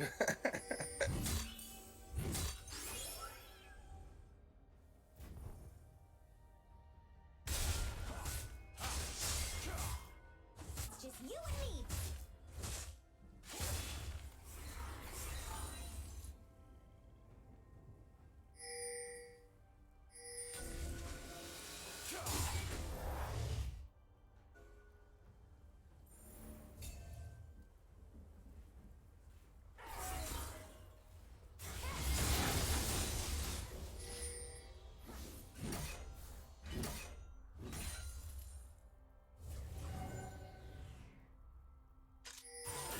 Just tell Jax to be with it and be like, Wolverine.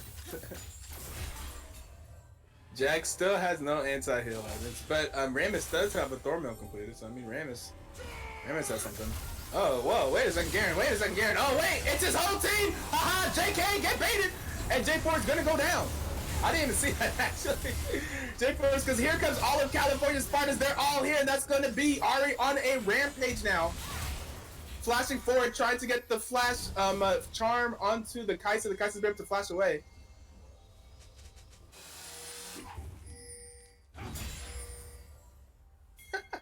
And in fact, they're going to make a beeline over to the Baron pit.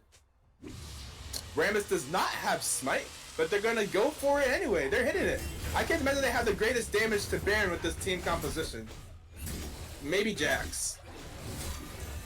But Maria's Dungeon is not just going to let it go down, I don't think.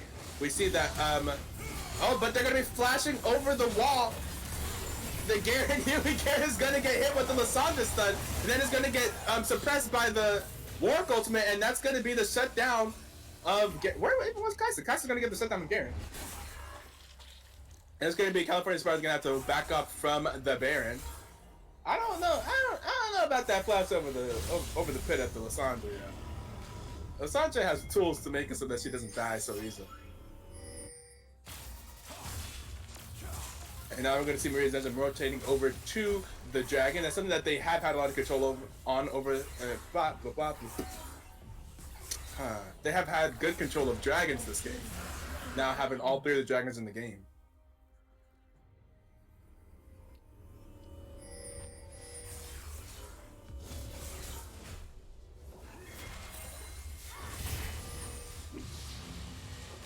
Yeah, so Yuumi doesn't hurt that much. If you look at Yumi's build, Yuumi has gone full support here. But Ari is big. Now unstoppable on the Ari. 6-1 and 5. The 500 gold bounty. But yeah, Yuumi picking up the Ardent Center and the Redemption and the themes. Full support Yuumi. Not the AP Yuumi that we saw with the Garen and World. Right?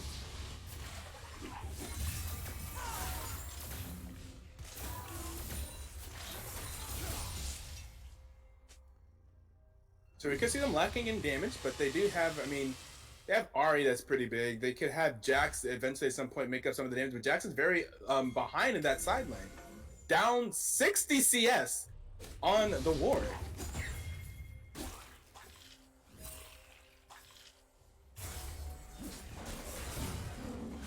Seems to be going for the same items, but down a whole item.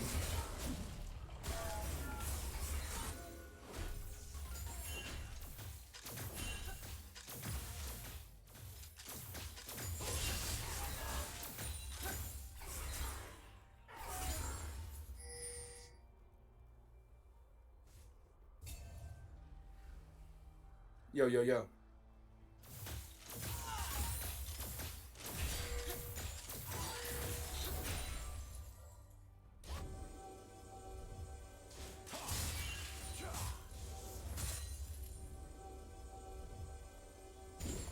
Oh boy. We're gonna see a fight between these two? Nope. Jack's gonna back up. We're gonna see the engage onto the J4. J4 just whipped to EQ out. Jax, do you want this? Do you want this fight? Jax ready to prove himself? I feel like eventually, with just how good of a late game champion Jax is, eventually Jax will be okay. Garen, Black Cleaver instead of Triforce, this is true. Black Cleaver and Phantom Dancer currently on Garen.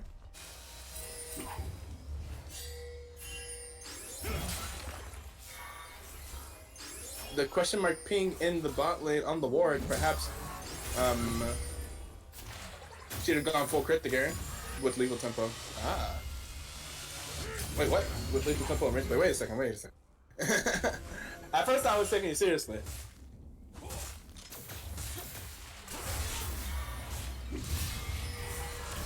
Yeah, you see, after seeing Garen Yumi Awards, I just expect those Garen Qs, those Yumi Qs to hurt so much, but they don't.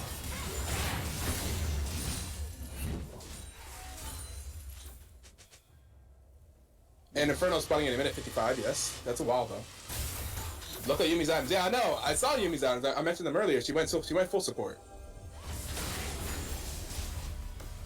Not the ridiculous amounts of AP Yumi that we saw at Worlds with the Magi's fully stacked and all that.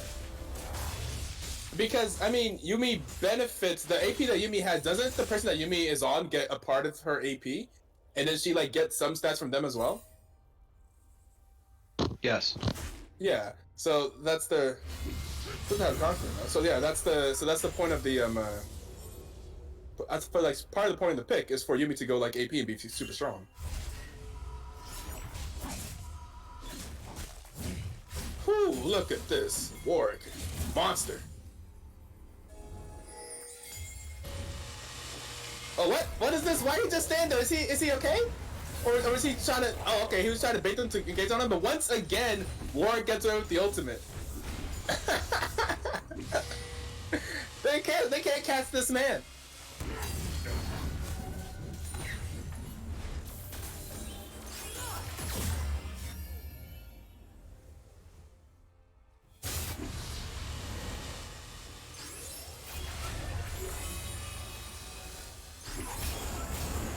So now this is spawning rather soon.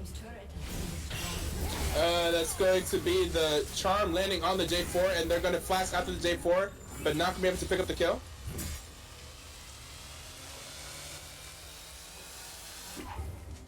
Now, just a few seconds until this Infernal Drake spawns. California Spartans looking to pick up their first dragon of the game.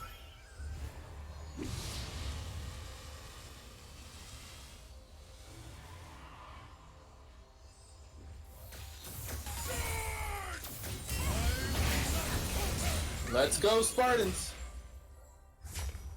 There you go. There's a cheer for Spartans in the chat. Looks like Spartans have a serious chance in this game. Now up 5k, up 9 kills, up 3 towers to 1. Strong in all the lanes except for top lane is struggling a bit, but you know what? I mean, he's down 70 CS, but he's still a Jax. Eventually. Back in here, gonna be able to pick some items up. CC had picked up I think Finish Ninja Tabby's picked up Jarum's Fist.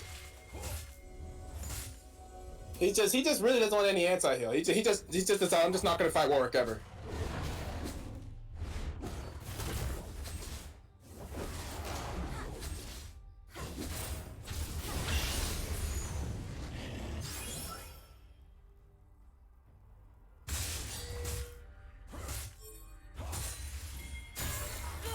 You won't even beat Warwick. I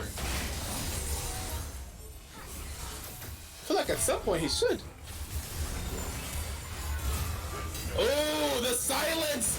Onto the Lissandra. Lissandra can't hit E to go to her claw. If she is silenced, that's going to be Sage Spartans engaging the fight. That's going to be the teleport coming in. And that's going to be everyone inside of J4's ultimate. And that's going to be the shutdown. Warwick is here. And here comes...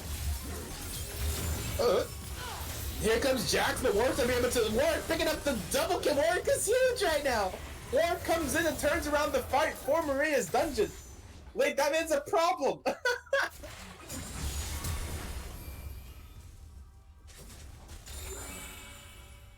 And it looks like Maria Sims actually wins that fight. Trading 2 for 3. 2 people down the side of Maria's dungeon, 3 people down the side of the California Spartans.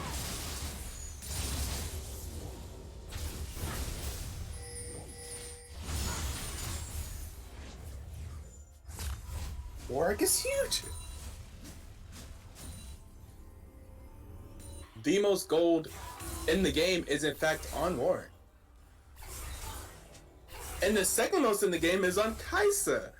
Maria's dungeon may not actually be out of this. They still actually have you know, they have some very real chances in this game. Jaw's still very huge. Jaw's still playing a late game carry. Jax isn't building to fight Warwick. Yes, it's insane. I don't understand. Like, you can look, like, come on. If you're playing on League of Legends, you can look at Warwick, look at how much he heals per auto when he's low health. You're like, there must be some way to stop that, right?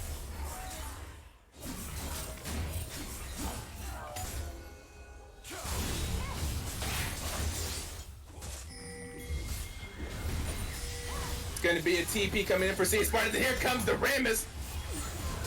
Very quickly, Nahus ulti to try and disengage with Nahus is going to go down, and that could potentially be them rotating over to this Baron, and now have all 5 members of the Baron, but now they're going to look towards mid lane, perhaps look for it to go a little bit more fighting, try to go a little bit more of a fight. He's doing an old Jax build. I feel like whatever build you do, you got to adjust your build for the current game situation.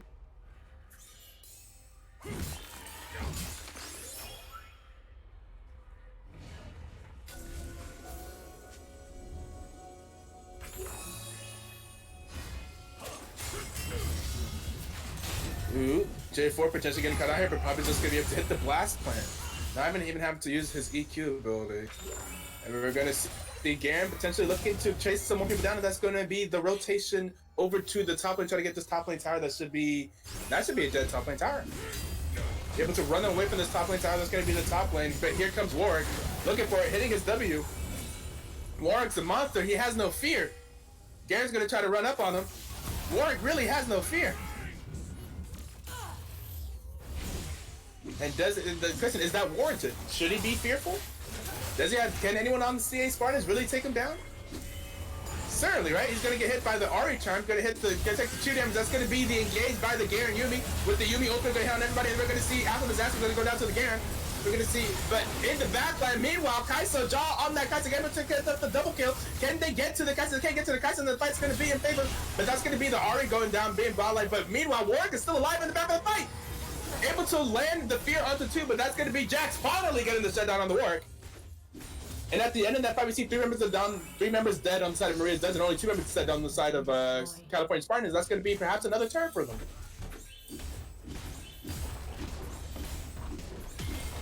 And that's going to be another turn, an inhibitor tower in the top lane. But here comes Jaw. Can they run away? And they are going to be able to run away the Jax Yuumi. So Jax able to do something, picking up the last hit there on the Warwick.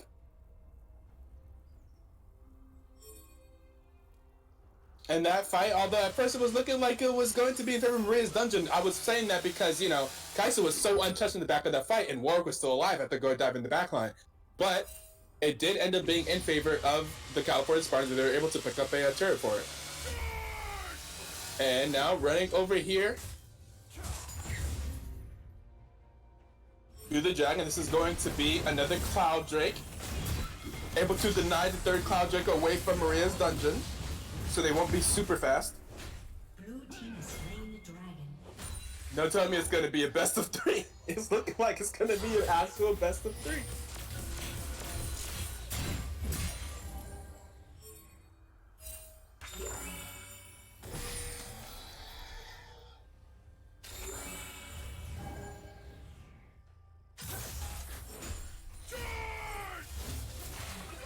Are they going to ban more? That's a good question. Oh, another fight in the top lane. The Yuumi ultimate not able to land on too many people this time. Now the Yuumi ultimate is down, and here comes Warwick. He's looking. He's trying to chase him down. You run away from Warwick. You can't run away from Warwick, man. Here comes Warwick. He's going to start up his fear. Not be able to hit the fear on anybody. And here comes Argo's ult away. Meanwhile, in the bot lane, wait a second. Everyone is here, but meanwhile, bot lane, Jax is getting towers. Jax is doing his thing. Now stop the recalls. But it looks like J4 was able to recall. And now with only 4 people here, but Jax is going to go ahead and fight the J4. And that's going to be the war going down to the Garen's ultimate. And now can Maria get away? Maria cannot get away. Maria's going to get caught up, and that's going to be a double kill going over to the Garen. And here comes the Jax trying to do something, trying to get onto that Kai'Sa ADC. We're going to see J4 EQ in.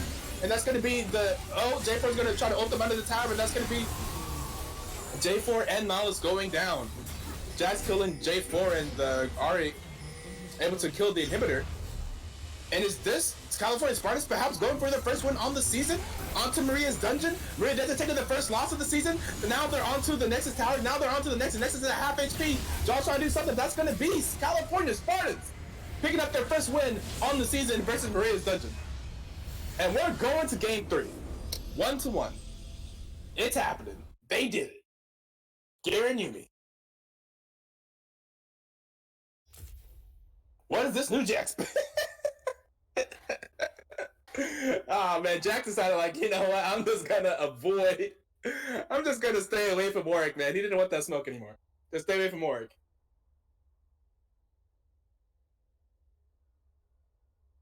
Such an innovative build. Jax is nuts. Jax is pushing bot.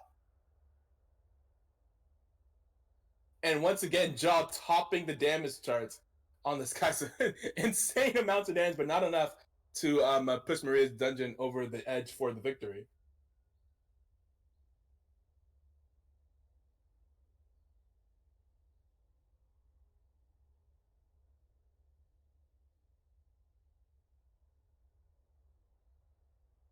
Let me check out game 3 if you want, sure.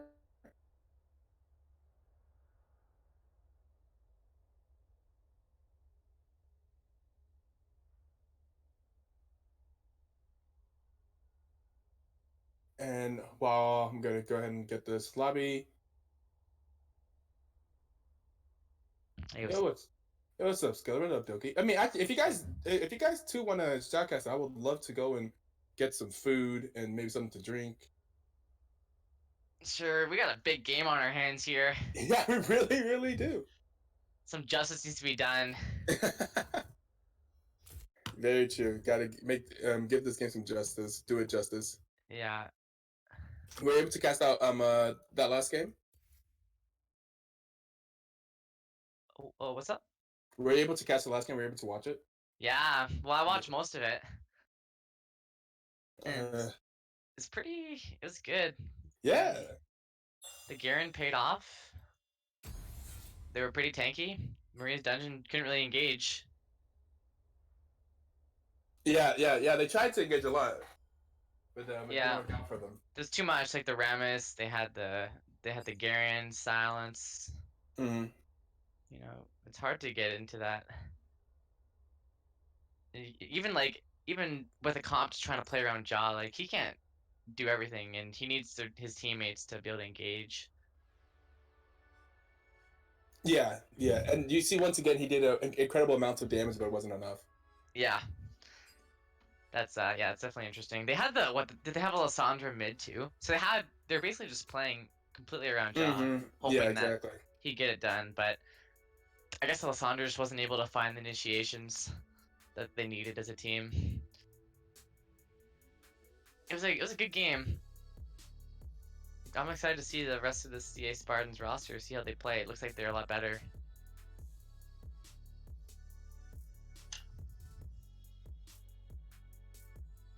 Okay, and this game, since we started the last game on time and everything like that, there should be no problem with ban losses or anything like that. All teams should get all their bans. Okay, that's good. We have the links here for the pro draft. Let me send them to their teams.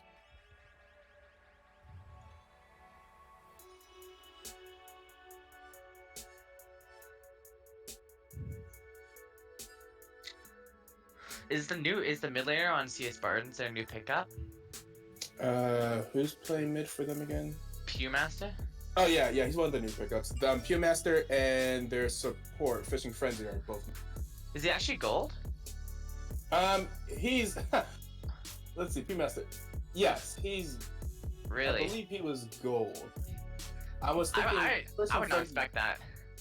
Fishing Frenzy was silver, but was platinum. Wait, he's silver, but he's platinum. And I know, right? That was interesting. Like he got picked up as a silver player? No, he got picked up as a platinum player, but he's solo queue silver, but platinum flex. That's why he was counted as platinum. Oh, I see. Yeah, Pewmaster, he impressed me. He Did he he? looked, I didn't think Did he was... you watch the first game? No, I didn't. No. Did he run it down? Well, didn't like run it. I mean, I don't know. It's hard to really blame any person because like Yeah. almost all of them lost really hard.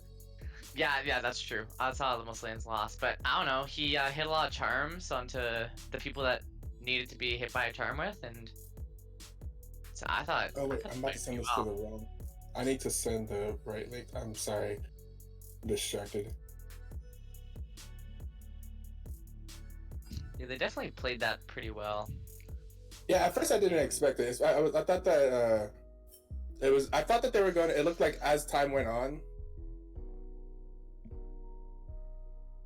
it looked like Maria Gender would outscale. Without skill. Yeah. What do you think about that Warwick top pick? Like, do you think it's a good choice for their comp? I think for the comp that they're trying to do, where they're trying to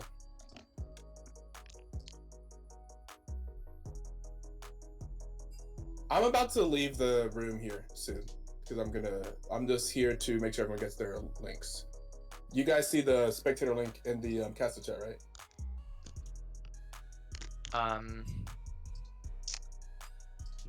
No.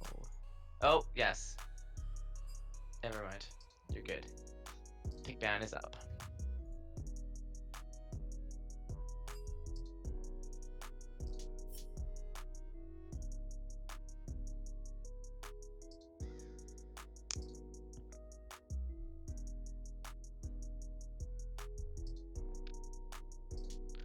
Is Doki here too? I think so. His choice. Possibly. Yeah, potentially.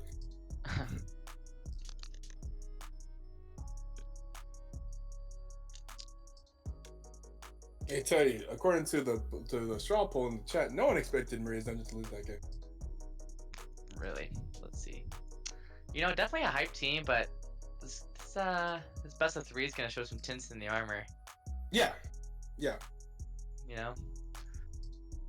I think the Garen Yumi pick was probably the most significant thing. I thought they definitely played it okay-ish, and I think it paid off though in the long run just because the pick scales really well. Like they got caught out a couple times in the lane, but it seems like Garen Yumi's pretty what's the word? Well, they didn't play Forgiving. it. They didn't like build it. Yeah, I guess it's probably pretty figuring. They didn't build it the way that but yeah, they did cut out a few times. You know, Wait, how did they build it versus how you're expecting it? more AP on the Yumi. Oh, okay. She didn't build like a Magi's or anything. Went full support. Yeah. A lot of the builds in that game were kind of questioned.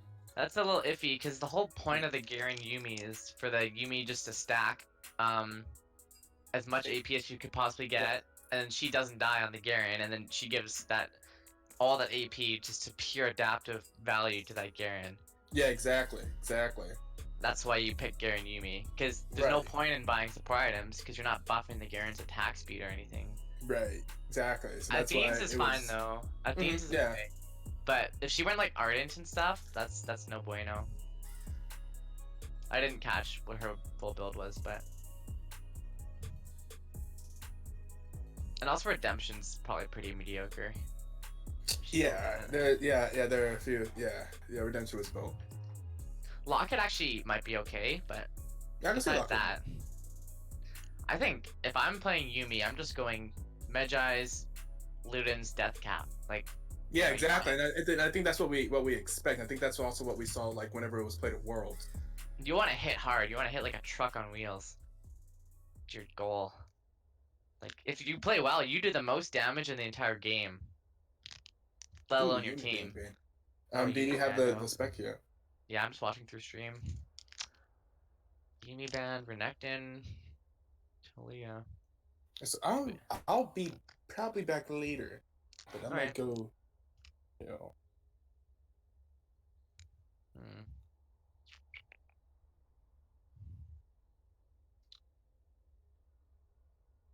Well, they're not giving the Yumi, that's for sure. They're a little bit scared. Kaiser getting banned. I guess make Job play something else. It's probably a pretty good idea. Had a pretty good performance on the Kaisa last game, so probably a pretty good idea to make sure it doesn't land in his hands. Oh, what is our third? We have a Zaya ban. So all of the top tier AD carries, basically, aka Kaisa and Zaya, who have a lot of escapes are put away. So whoever Jaw plays is gonna have yeah, exactly, here comes the Ash. Whoever Jaw plays is gonna be very volatile to assassins and burst. Morgana gets picked, so here comes the Caitlyn question mark. CA Spartan should pick an early AD carry. That's good. That's what I want to see. So you're denying the Morgana Caitlyn combo, and then you're also getting AD carry for yourself when all the good AD carries are banned. Just depends on if they're comfortable playing Caitlyn. Looks like we're gonna see the Caitlyn. Who is the support?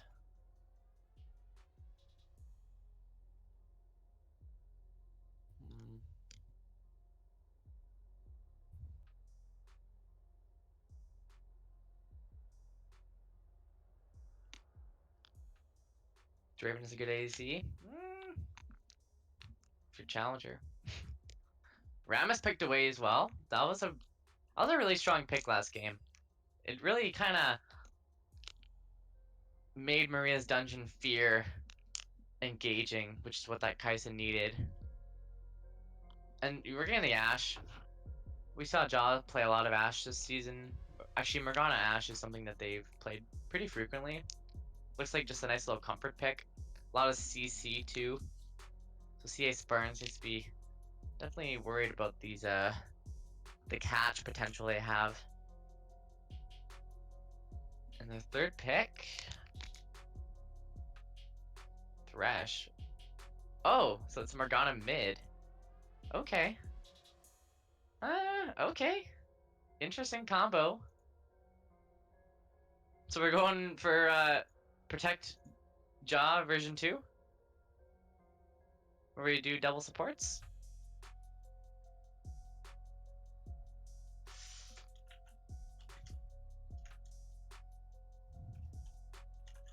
Very interesting.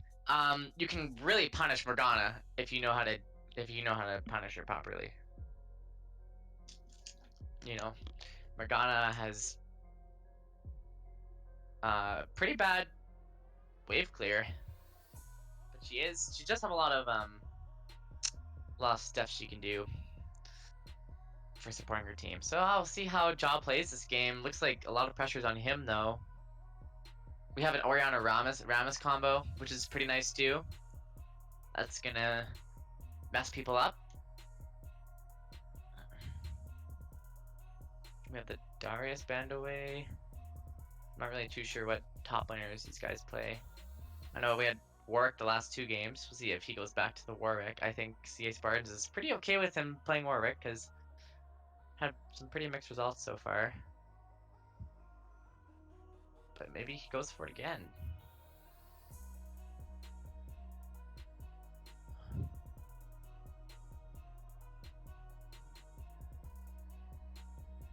And Karma band away?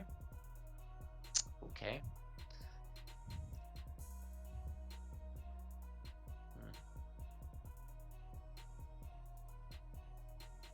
CA Spartan gets last pick. So that probably means that they're gonna get a good matchup for top lane. So I wouldn't be surprised if they go for a jungler here. Or no, sorry, a support. Put Karma band away. So we got Soraka. Oh, huh. Yeah, I don't really know how that works for them, but maybe he has a lot of experience on the Soraka.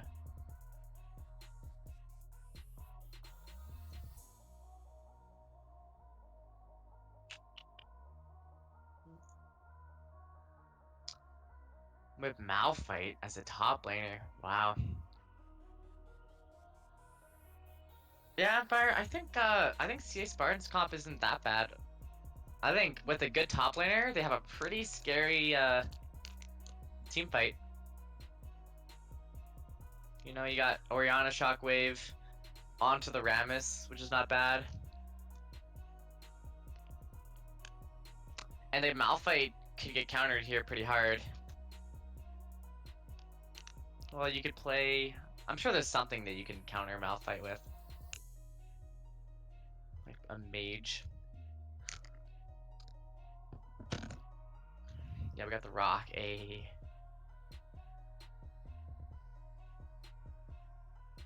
Maria's comp. Trundle! Oh, baby. That is a hard punish. That is exactly what I want to see. Let's lock it in. Come on. Oh, that's going to be a spicy top lane matchup. I like what CS Spartans is doing with this draft, right? Because Maria's dungeon is going to want to be grouping as 5. And so then they're going to be... They can only be at one place at one time. So if CS Spartans can kind of break the map open, that Trundle can get a lot of gold on him.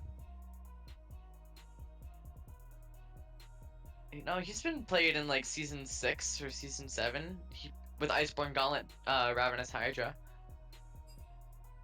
It's not bad. You can also build Trinity Forest and he just mauls towers. Like, holy crap.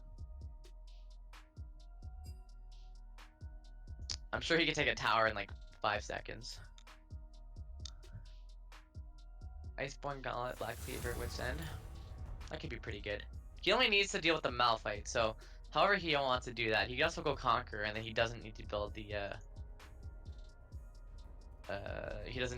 Black Cleaver, most likely.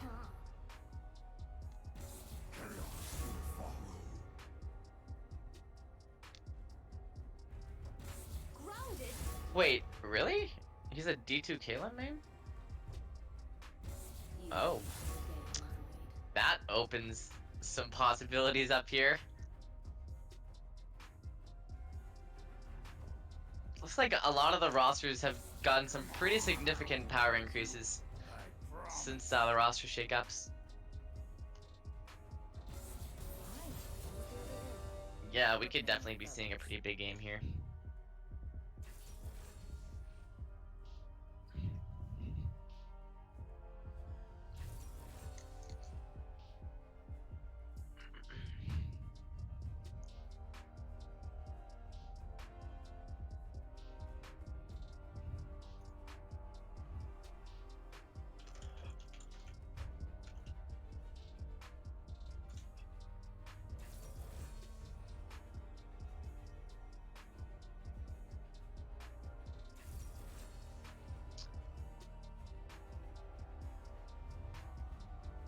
So she's playing on a gold account, she's diamond 2. That's pretty scum. It's good. I like it.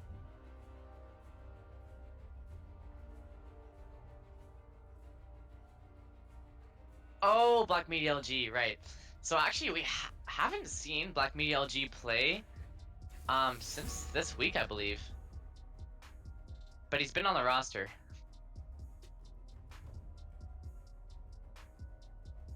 And yeah, I think Black Media LG was their first pick, so he's kind of a big deal. If I want your opinion, I'll beat it out of you. Oh, so he played first week as ADC, and then second week he didn't play. And now he's back as an ADC in the third week. The warrior spirit is never broken. Okay, that's interesting.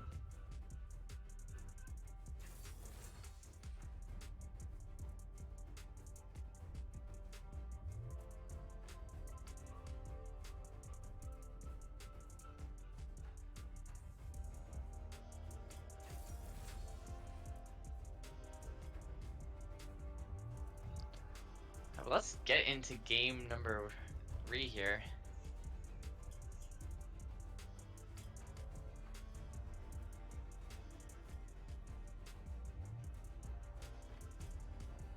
Oh, so Empire, what team are you on? Because you left CA Spartans, I believe.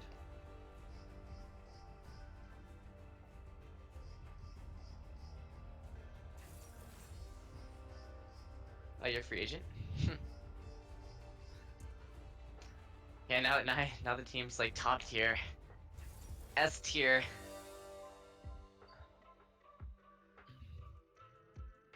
Dang, free agent.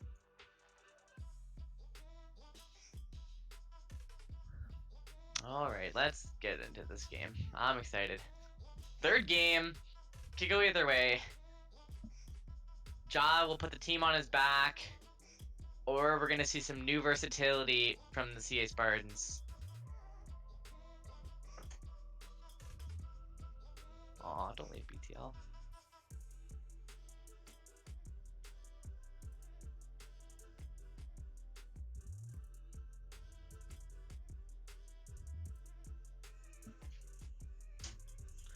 Join our team. We need a player. We need to succeed. Let it be known. We're looking for players.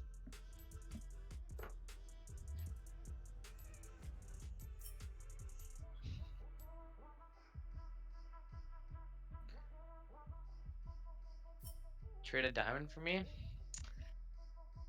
Could.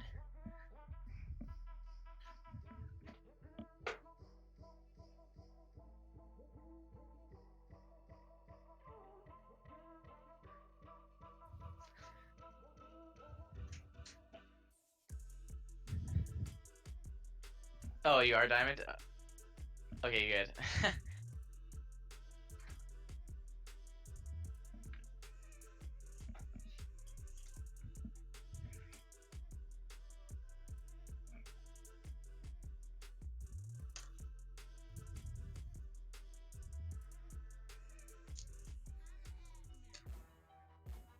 That's good. Going to D3, hype. That's where the good players are.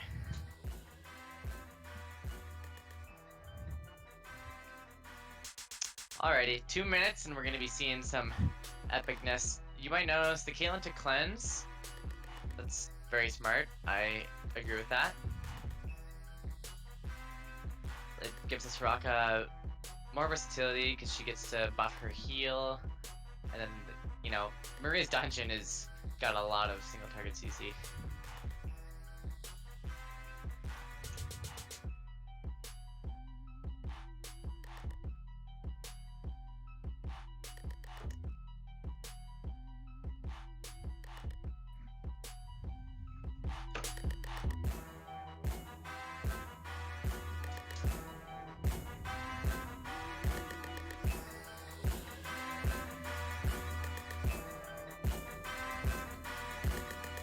$114 games on Cade. Didn't get banned. Hey, hey, hey.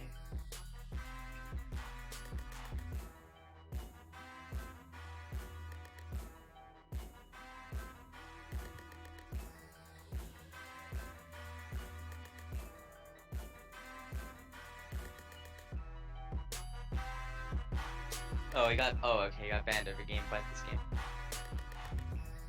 Well, the Yumi is to be feared.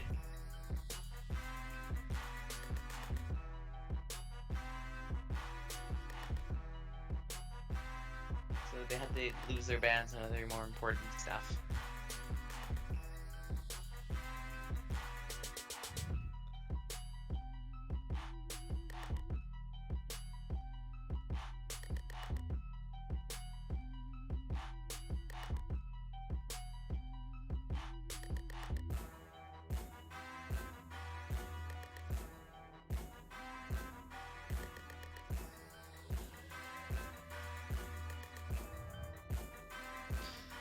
Oh, looks like the game's starting up here.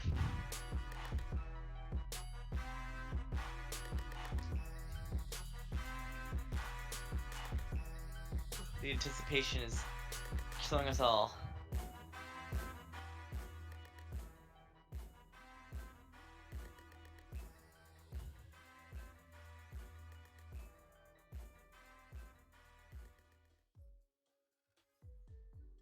Oh, and let it be known that Maria has gone for the Glacial Augment Morgana. So, yeah, this is a Joss hypercarry game. This is everybody on Maria's dungeon is here for one job, and it's to get Jaw fed.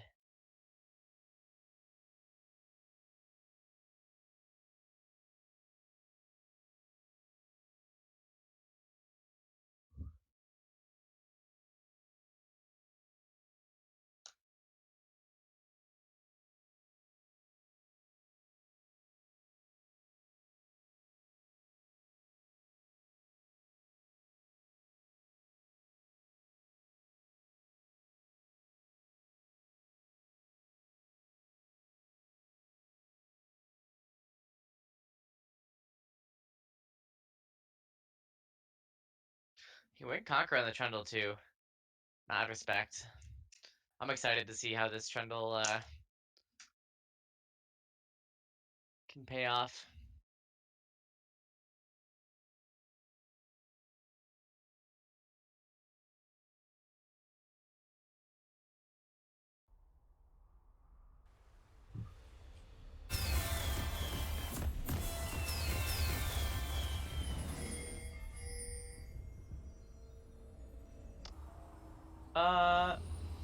Stream? Oh yeah, no, the stream's not behind too much.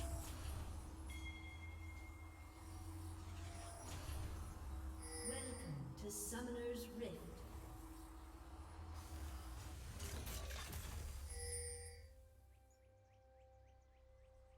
Oh my god. 30 seconds until minions spawn.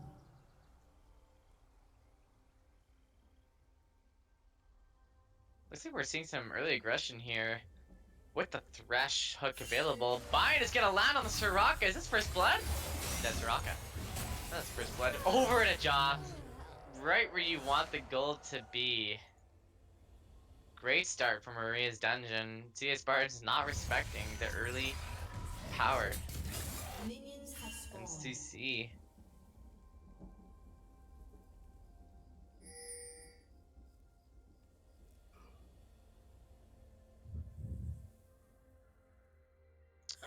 Big mistake there. Jaw definitely spending that. Getting himself a long. He went for a Doran Shield longsword. So yeah, looking into these lanes, the Orianna Morgana matchup. Morgana's more of a cheese mid laner, so we'll see how she plays. She's obviously got really strong gank setup, but then Orianna obviously wins the 1v1s early with the passive. Morgana is notoriously bad for CSing on her tower, so it's a valid strategy just to shove her. You already see the pokes landing, but the bind does hit, so far just even trades, but you see Orianna is just gonna start chipping away. Same with the Trundle. Especially when it stacks his Conqueror and gets those bite resets, that's a lot of damage. He might actually get a kill here. Not taking damage.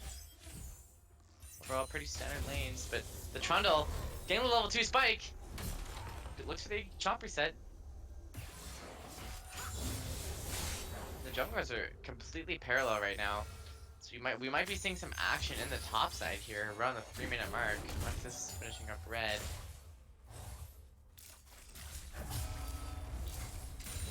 As you see, the CS discrepancy already in the mid lane.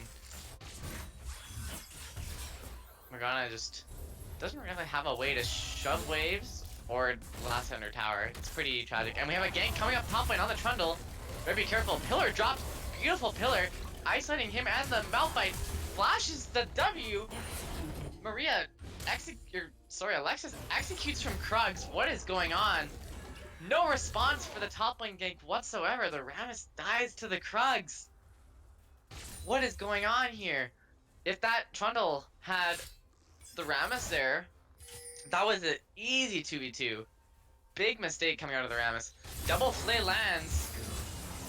Looks like it's just gonna be disengaged. Wow, what a misplay. That was actually pretty tragic. But yeah, Gragas getting the kill, so doesn't mean the end of the world for the Trundle pick here. You definitely do want to be getting those early advantages.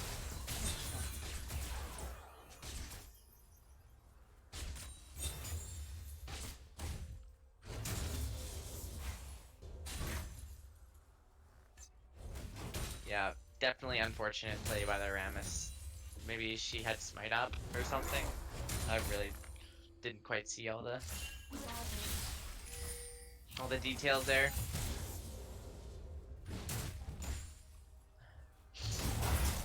Huh.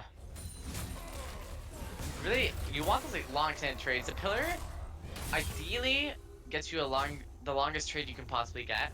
That pillar was a little meh, but as long as the Conqueror's up and Corrupting Pot's ticking, you should be beating the Malphite here, but I don't know, best anime is swinging back. Also, the later the game goes, the better it gets for Trundle. Especially when it goes, if he does go for the Ravenous Hydra, and then also like a Spirit Visage, whenever a minion dies, he gets health back, amplified by Spirit. But right now, he's just gonna get demolished by short trades. So he just needs to look for a reset here. Score's 1-1 right now. Big game. Yeah, so definitely, Trundle's definitely a good pick, but fell behind from that early gank with the junglers playing parallel. Is just kind of sucks that the Rams wasn't able to capitalize. The Orianna went for a tier. That is extremely greedy. But yeah, we'll see if see how late this game goes. Obviously, tier is good on Orianna as long as the game goes really late. Otherwise, you'd probably just want to go AP and flat matchup time.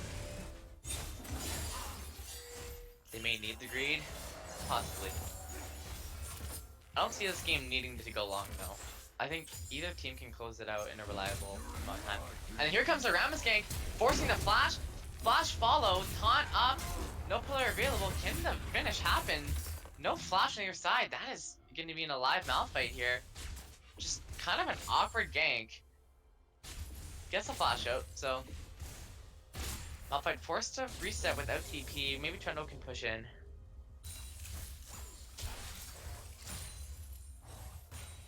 And we got a 10 CS discrepancy in the mid lane. And Orianna going for the greedy build. I really want to see Maria's Dungeon start making some proactive plays here in the mid game when that Morgana starts to complete Spooky Ghosts and Hextech GLP. That's going to be their time to start making plays with all the CC. Oh, we have a straw poll. Let's see who's going to win this match.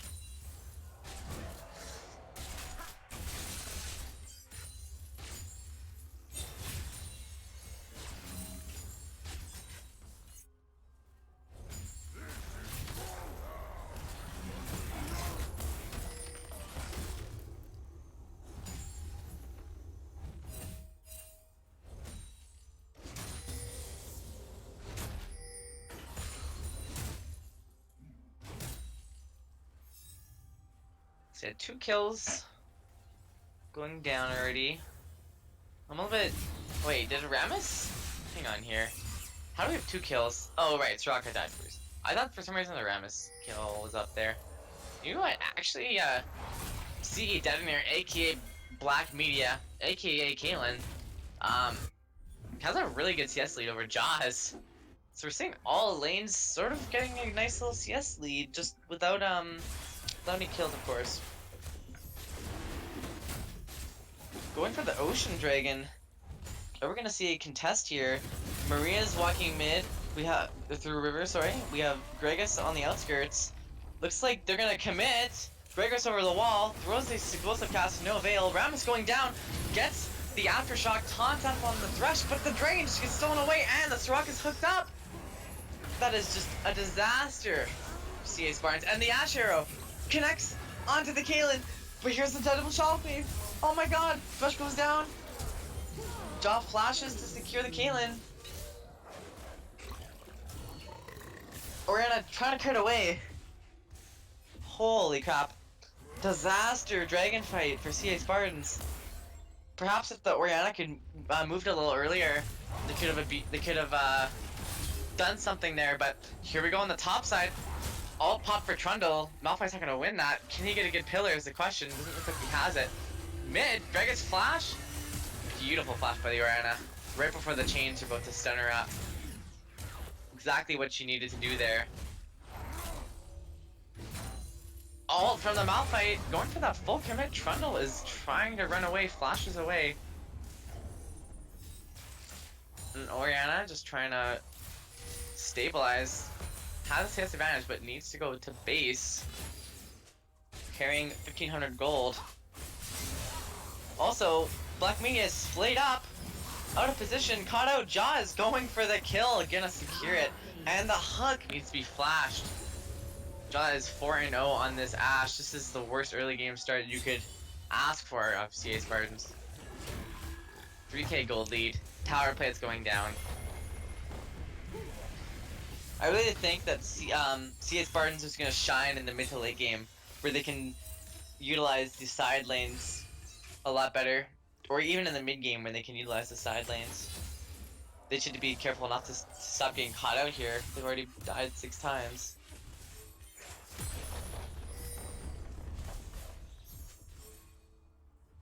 Dominant champ? I don't think Ashe is much better than Galen. I think they're just playing the bot lane better.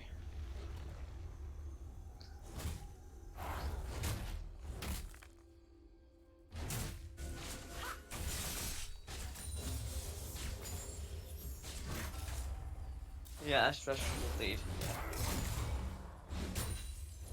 Thresh is definitely making some big plays. Soraka is doesn't really have an answer for them all yet.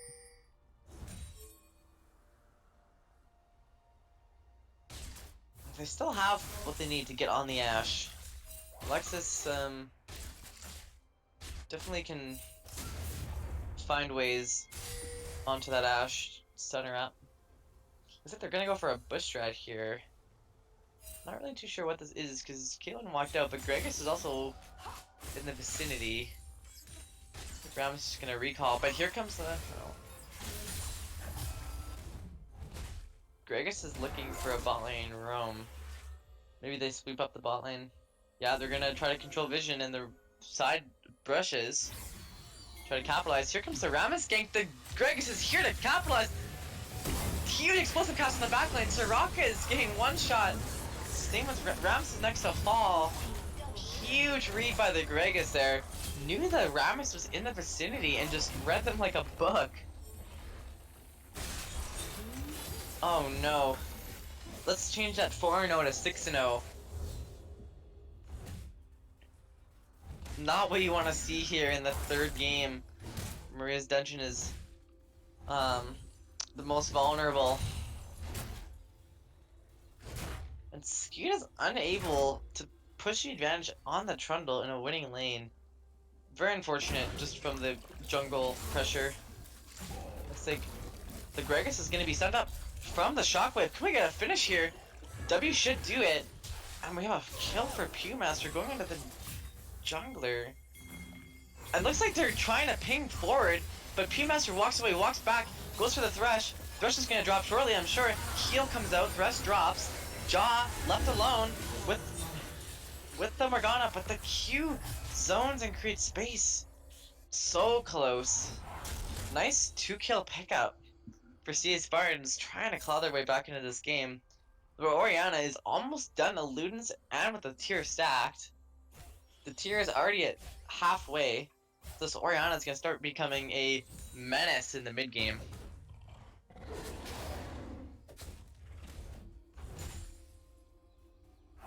I think that's 7-0, yep. Maybe Malphite just is better than Trundle with the new rework. It's hard to tell. Definitely looks like Malphite's pounding in. Here comes the Ashe ult, connects, but the cleanse.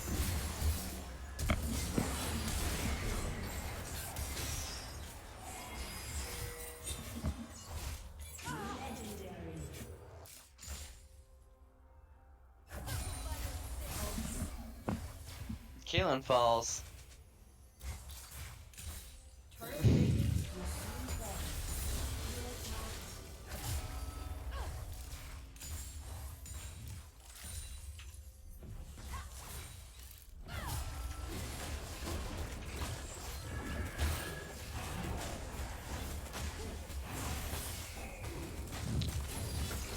I actually have to hop off here, but see if I can stick around and cast until we get a new caster. Blue team has slain the dragon.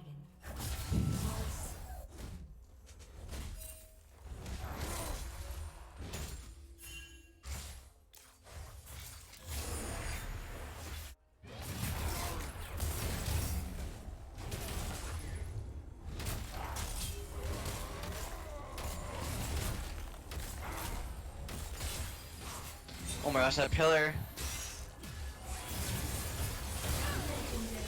Oh, and the hook. Oh no. Oh no, that's a beautiful dive on the bot lane. Disgusting.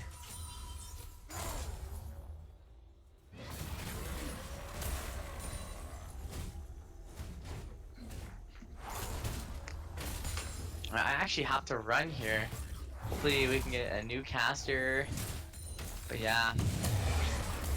Quite an exciting third game. Red team's turret has been destroyed.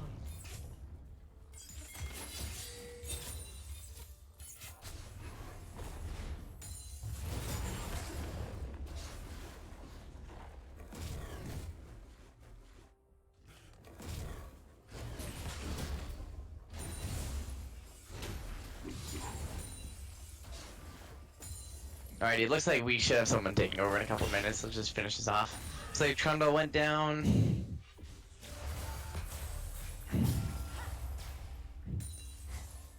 You know, as far as the goal lead is, and the kill lead, I still see a case where CA Spartans can make a case for this game.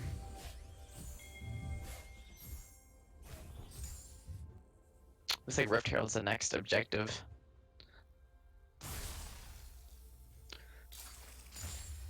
See what can be done about it.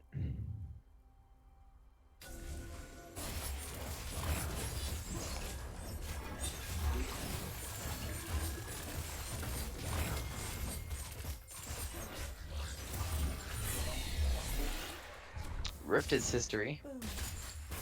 Meanwhile, Morgana forced to hold the 2v1. And we might be seeing a dive on the Trundle, completely out of position. Jaw is just ripping him to shreds. No chance. And here comes a TP in the ball lane. Malphite, Soul Lady. Oh, the trap doesn't hit and the bind. Oh no. Oh, and here comes the Rammus.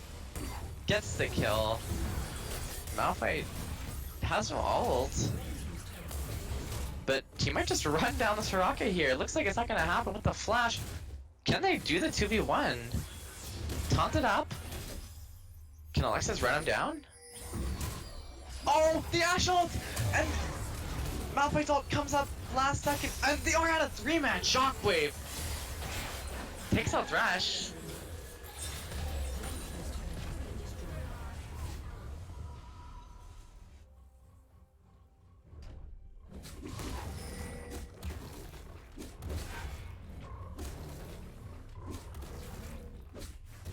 Wow, what a turn of events. That Ashe ult looked cool, but it really wasn't needed because Malphite was just waiting for his ult to kill the Soraka.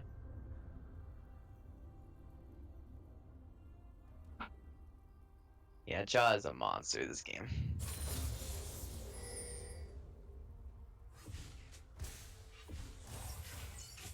Red team's turret has been destroyed.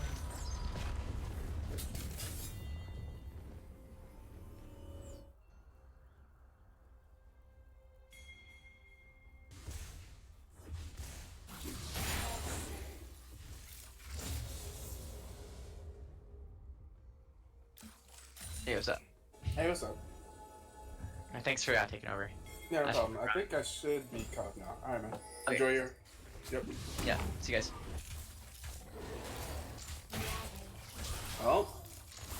Well, I'm walking into quite a game, huh? No, I'm stuck with that. Oh, God. What happened this game? Well, what I've been seeing happen this game just from the stream is, my God, this Thresh is so clean. And they have done they have really perfected the feeding. Oh, once again, but able to cleanse both the hook and rest in peace, Soraka though. Able to cleanse both the hook and the arrow, but that's not going to be enough to keep him alive. And like, oh my God, Jaw's clapping right. They got so many kills onto this Ashe. They've really done a really good job of putting resources into Jaw. This kind of reminds me of what was the team? Team Dark from last season. That would do the same thing with Expo. But they've really done a really good job, like, as a team overall. Feeding resources into this man. Okay, let's see if Ramus can get a catch out on, but Morgana's gonna be able to have her shield up. Then you can't, yeah, you see, you can't, what are you gonna do? Yeah, you can't catch her. Blue team has slain. And right now, that's just such a dominating, up 11k and 13 kills and 4 towers at 20 minutes. That's going to be the ultimate dropping onto the shoulder. That's going to be Dust coming forward with the flash and the hook. And the flash play and the hook was on target there. Massive. Incredible Thresh gameplay coming out right now from Abraca Daniel. What? What? Who was that hook? Those are minions! This man! This man got his scripts on, yo! What? Wait, yo, who is this Thresh? His first match in BTL, who is this man? Red team's turret has been destroyed. Who is this man? Okay, who's that Thresh one trick that used to, who's that Thresh one trick that used to duo with Double Lift all the time? What was his name? If you've seen those videos, maybe you know who I'm talking about. Swifty, yeah, yo, this man Swifty. Yeah, I swear to God.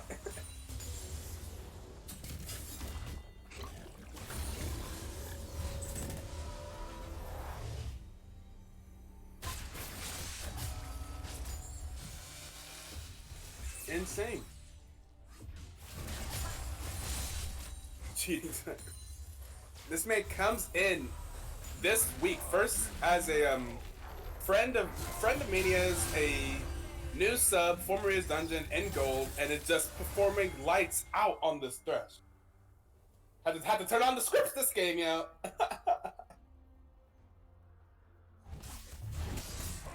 Surrender Volt for the red team failed 3-0. That's not what you want to see.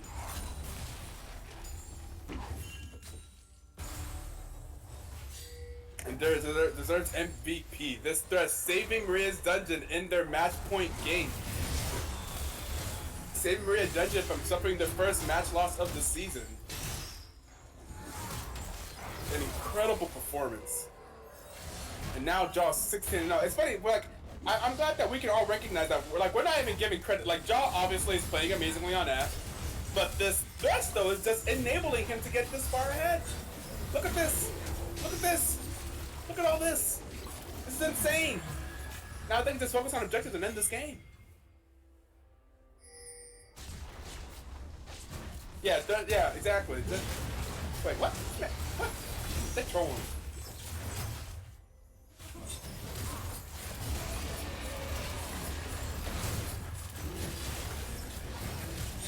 Sorry, Fred. Yeah, no expectation. This man just set a new bar. Exactly. Yeah.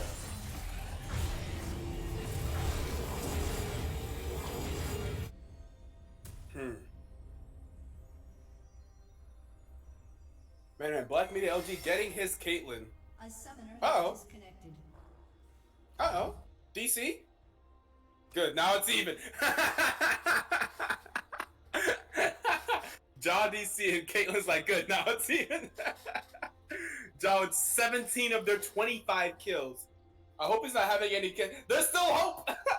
I hope he's not having connection issues, yo. That would be tragic. Yeah, that'd be the saddest thing I've ever seen. Imagine if they have to do the 4v5. They have to do a last year, last season team Chaos. Jaws 17-0 with 800 ping. Imagine this.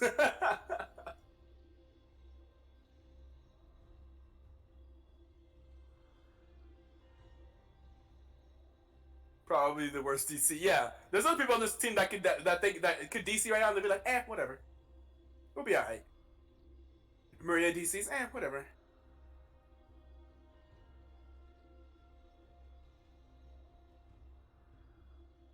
At this point, you just need to ask him like 2 or 3 other people to end this game, right?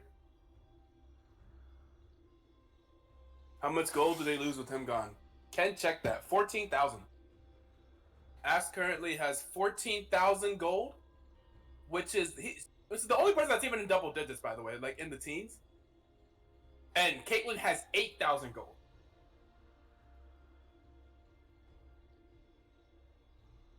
So that's the current situation of the game. Ash is super ahead with a lot of gold, and Ash is DC. Whew. Gotta love the BTL.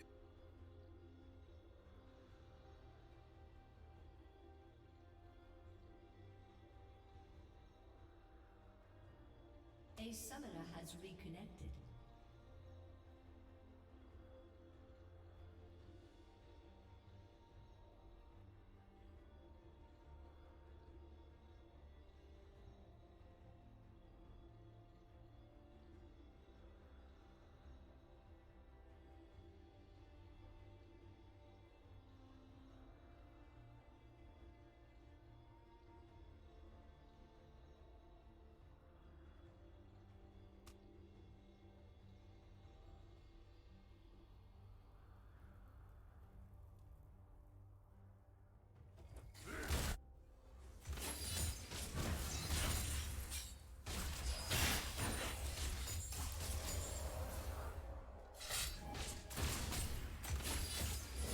And looks like we got the unpause.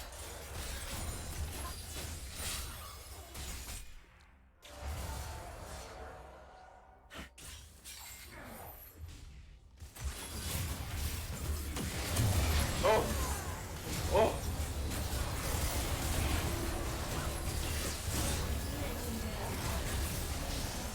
Oh man, they're just diving under towers. They're just running straight at them. 27-5, up 17k in 23 minutes with the Baron buff, hitting down on the mid lane tower, tearing them apart. Caitlyn going to get hooked. And that's going to be yet another kill on the Ash. The Ash going for maybe the best scoreline in BTL so far this season. I don't know, 19-0-4 so far. Absolutely massive. That's going to be the inhibitor tower going down.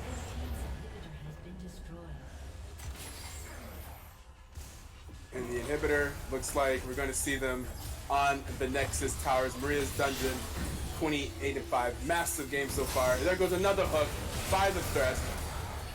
Daniel slaying Lexus. There goes the Ash ultimate onto the Trundle. Jaw again, even more legendary. 20-0-5.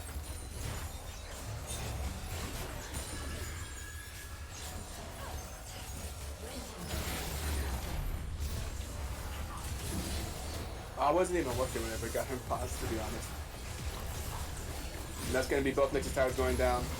Because Maria's Dungeon securing their undefeated season. Lost one game, but still won the match. The Nexus tower, the Nexus is going to go ahead and down. Going to go ahead and finish the Nexus, and that's going to be the 2-1 going in favor of Maria's Dungeon with an absolutely dominating game 1 and game 3, honestly.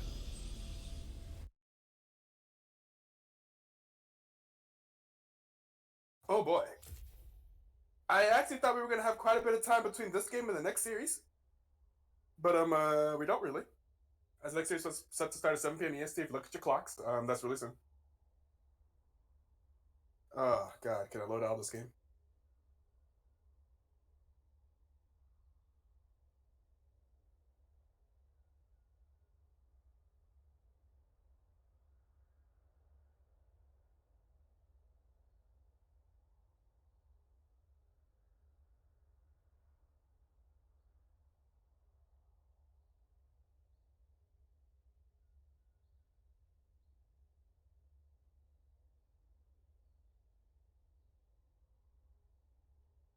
I just got the accomplishment for my achieving at least 34 points in pick'ems. So, I don't know if anyone else's pick'ems went well for them today. And there you go. Ash, Jaw, once again. I think Jaw did the most damage in the game every single game of this series. And ending with the very commanding 20-0-5. There is Jaw and CA Spartans. Yes, so close.